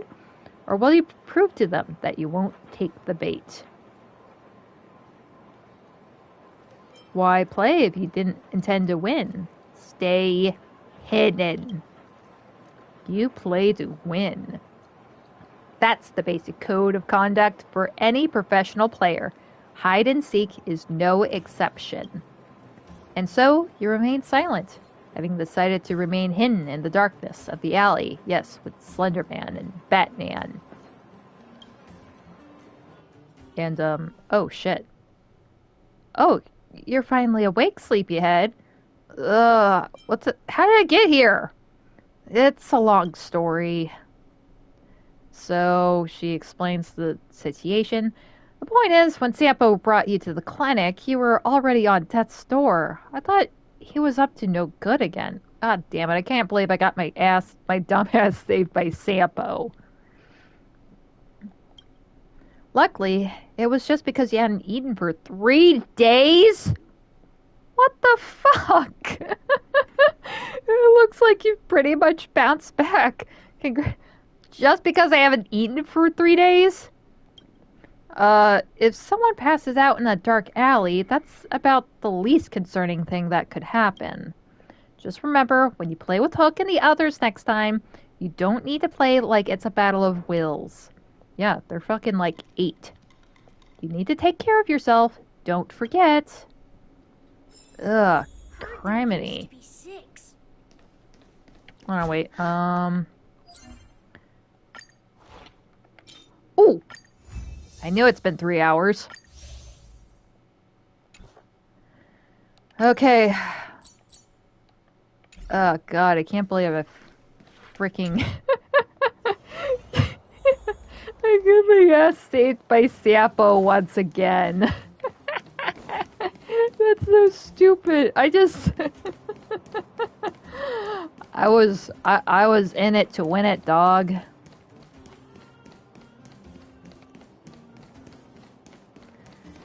Okay. What else? That's where that creepy lady... Oh! Oh! She did fix it up. Oh, hey, Fedora. Of course robots have feelings. How's things been? There's chaos in the Great Mine. Oh no, really? I'm so focused on my robot. I haven't heard a thing. I remember there being lots of support robots in the Great Mine. What about them? Are those little robots okay? Actually, the overworld and underworld are being reunited.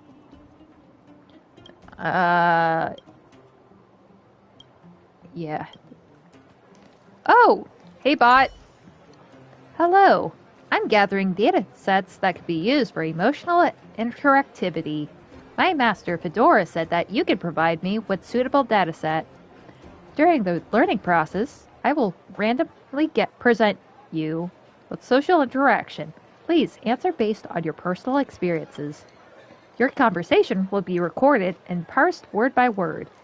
I'll have to choose carefully. Things are starting to get a little tense. Initiating learning phase.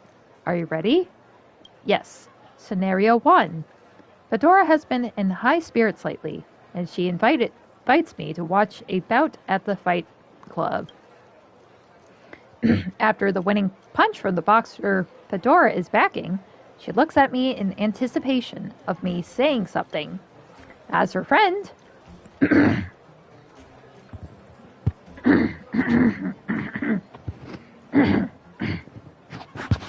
Ugh. Sorry, mate. Ooh, whoa. My voice does not sound right.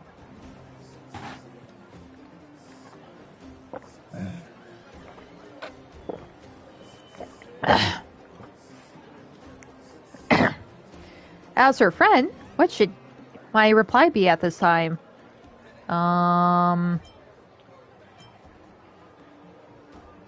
You spilled some drink on my chrome.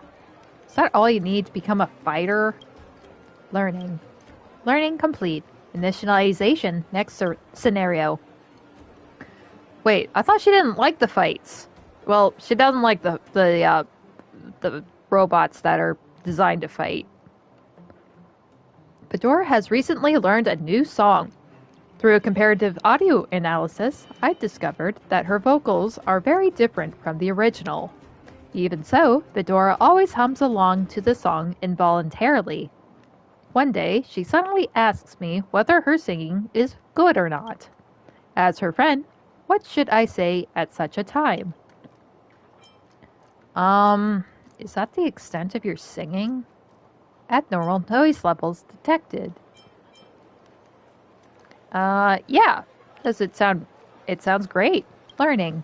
Learning complete. Initiating next scenario. Fedora has recently discovered that Ballaway is selling several never-before-seen ancient relics at astronomical prices. Fedora wants to buy things, but also wants to save money.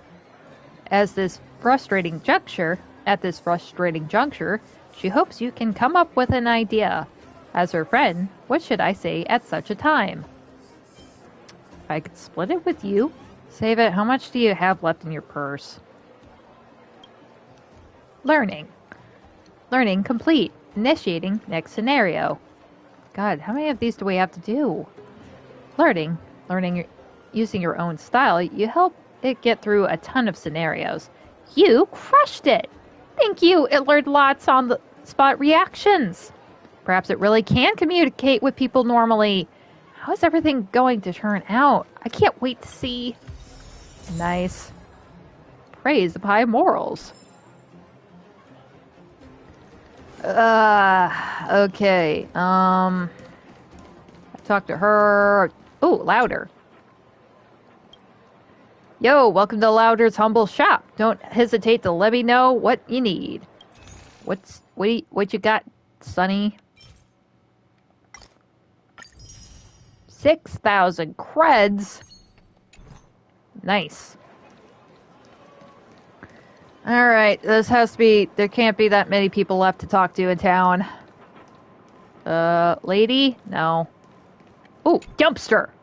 Dumpster stands silently, yet a hint of sinister comes through. Huh. Okay, I think I circled back around. Oh gosh, that took fucking forever. I mean, I kind of had an idea it was anyway, but yeah, I just circled around to the start. Okay, I finished this area, so if you're interested on what some NPCs are talking about, yeah, check out my first stream of talking to people in Bellabog. It mostly dealt with people from the administrative district. So over in this map. And then the two people I could talk to in the outlying snow plains. I managed to cover most of these areas today. So next time I do this, I'll be doing the rest of the map available for Jarilo.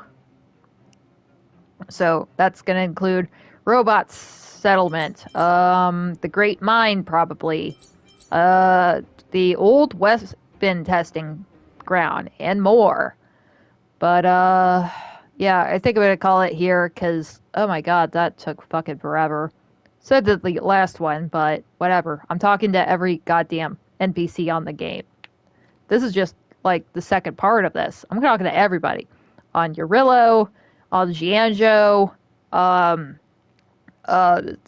Penacony and 4AS. Everybody. Everybody's gonna get spoken to. I'm gonna figure out what the hell everybody's deal is, and complain about it or whatever. I'm going to commentate on everything. Anyway, so that's going to be it for today. I'll at least for this kind of stream.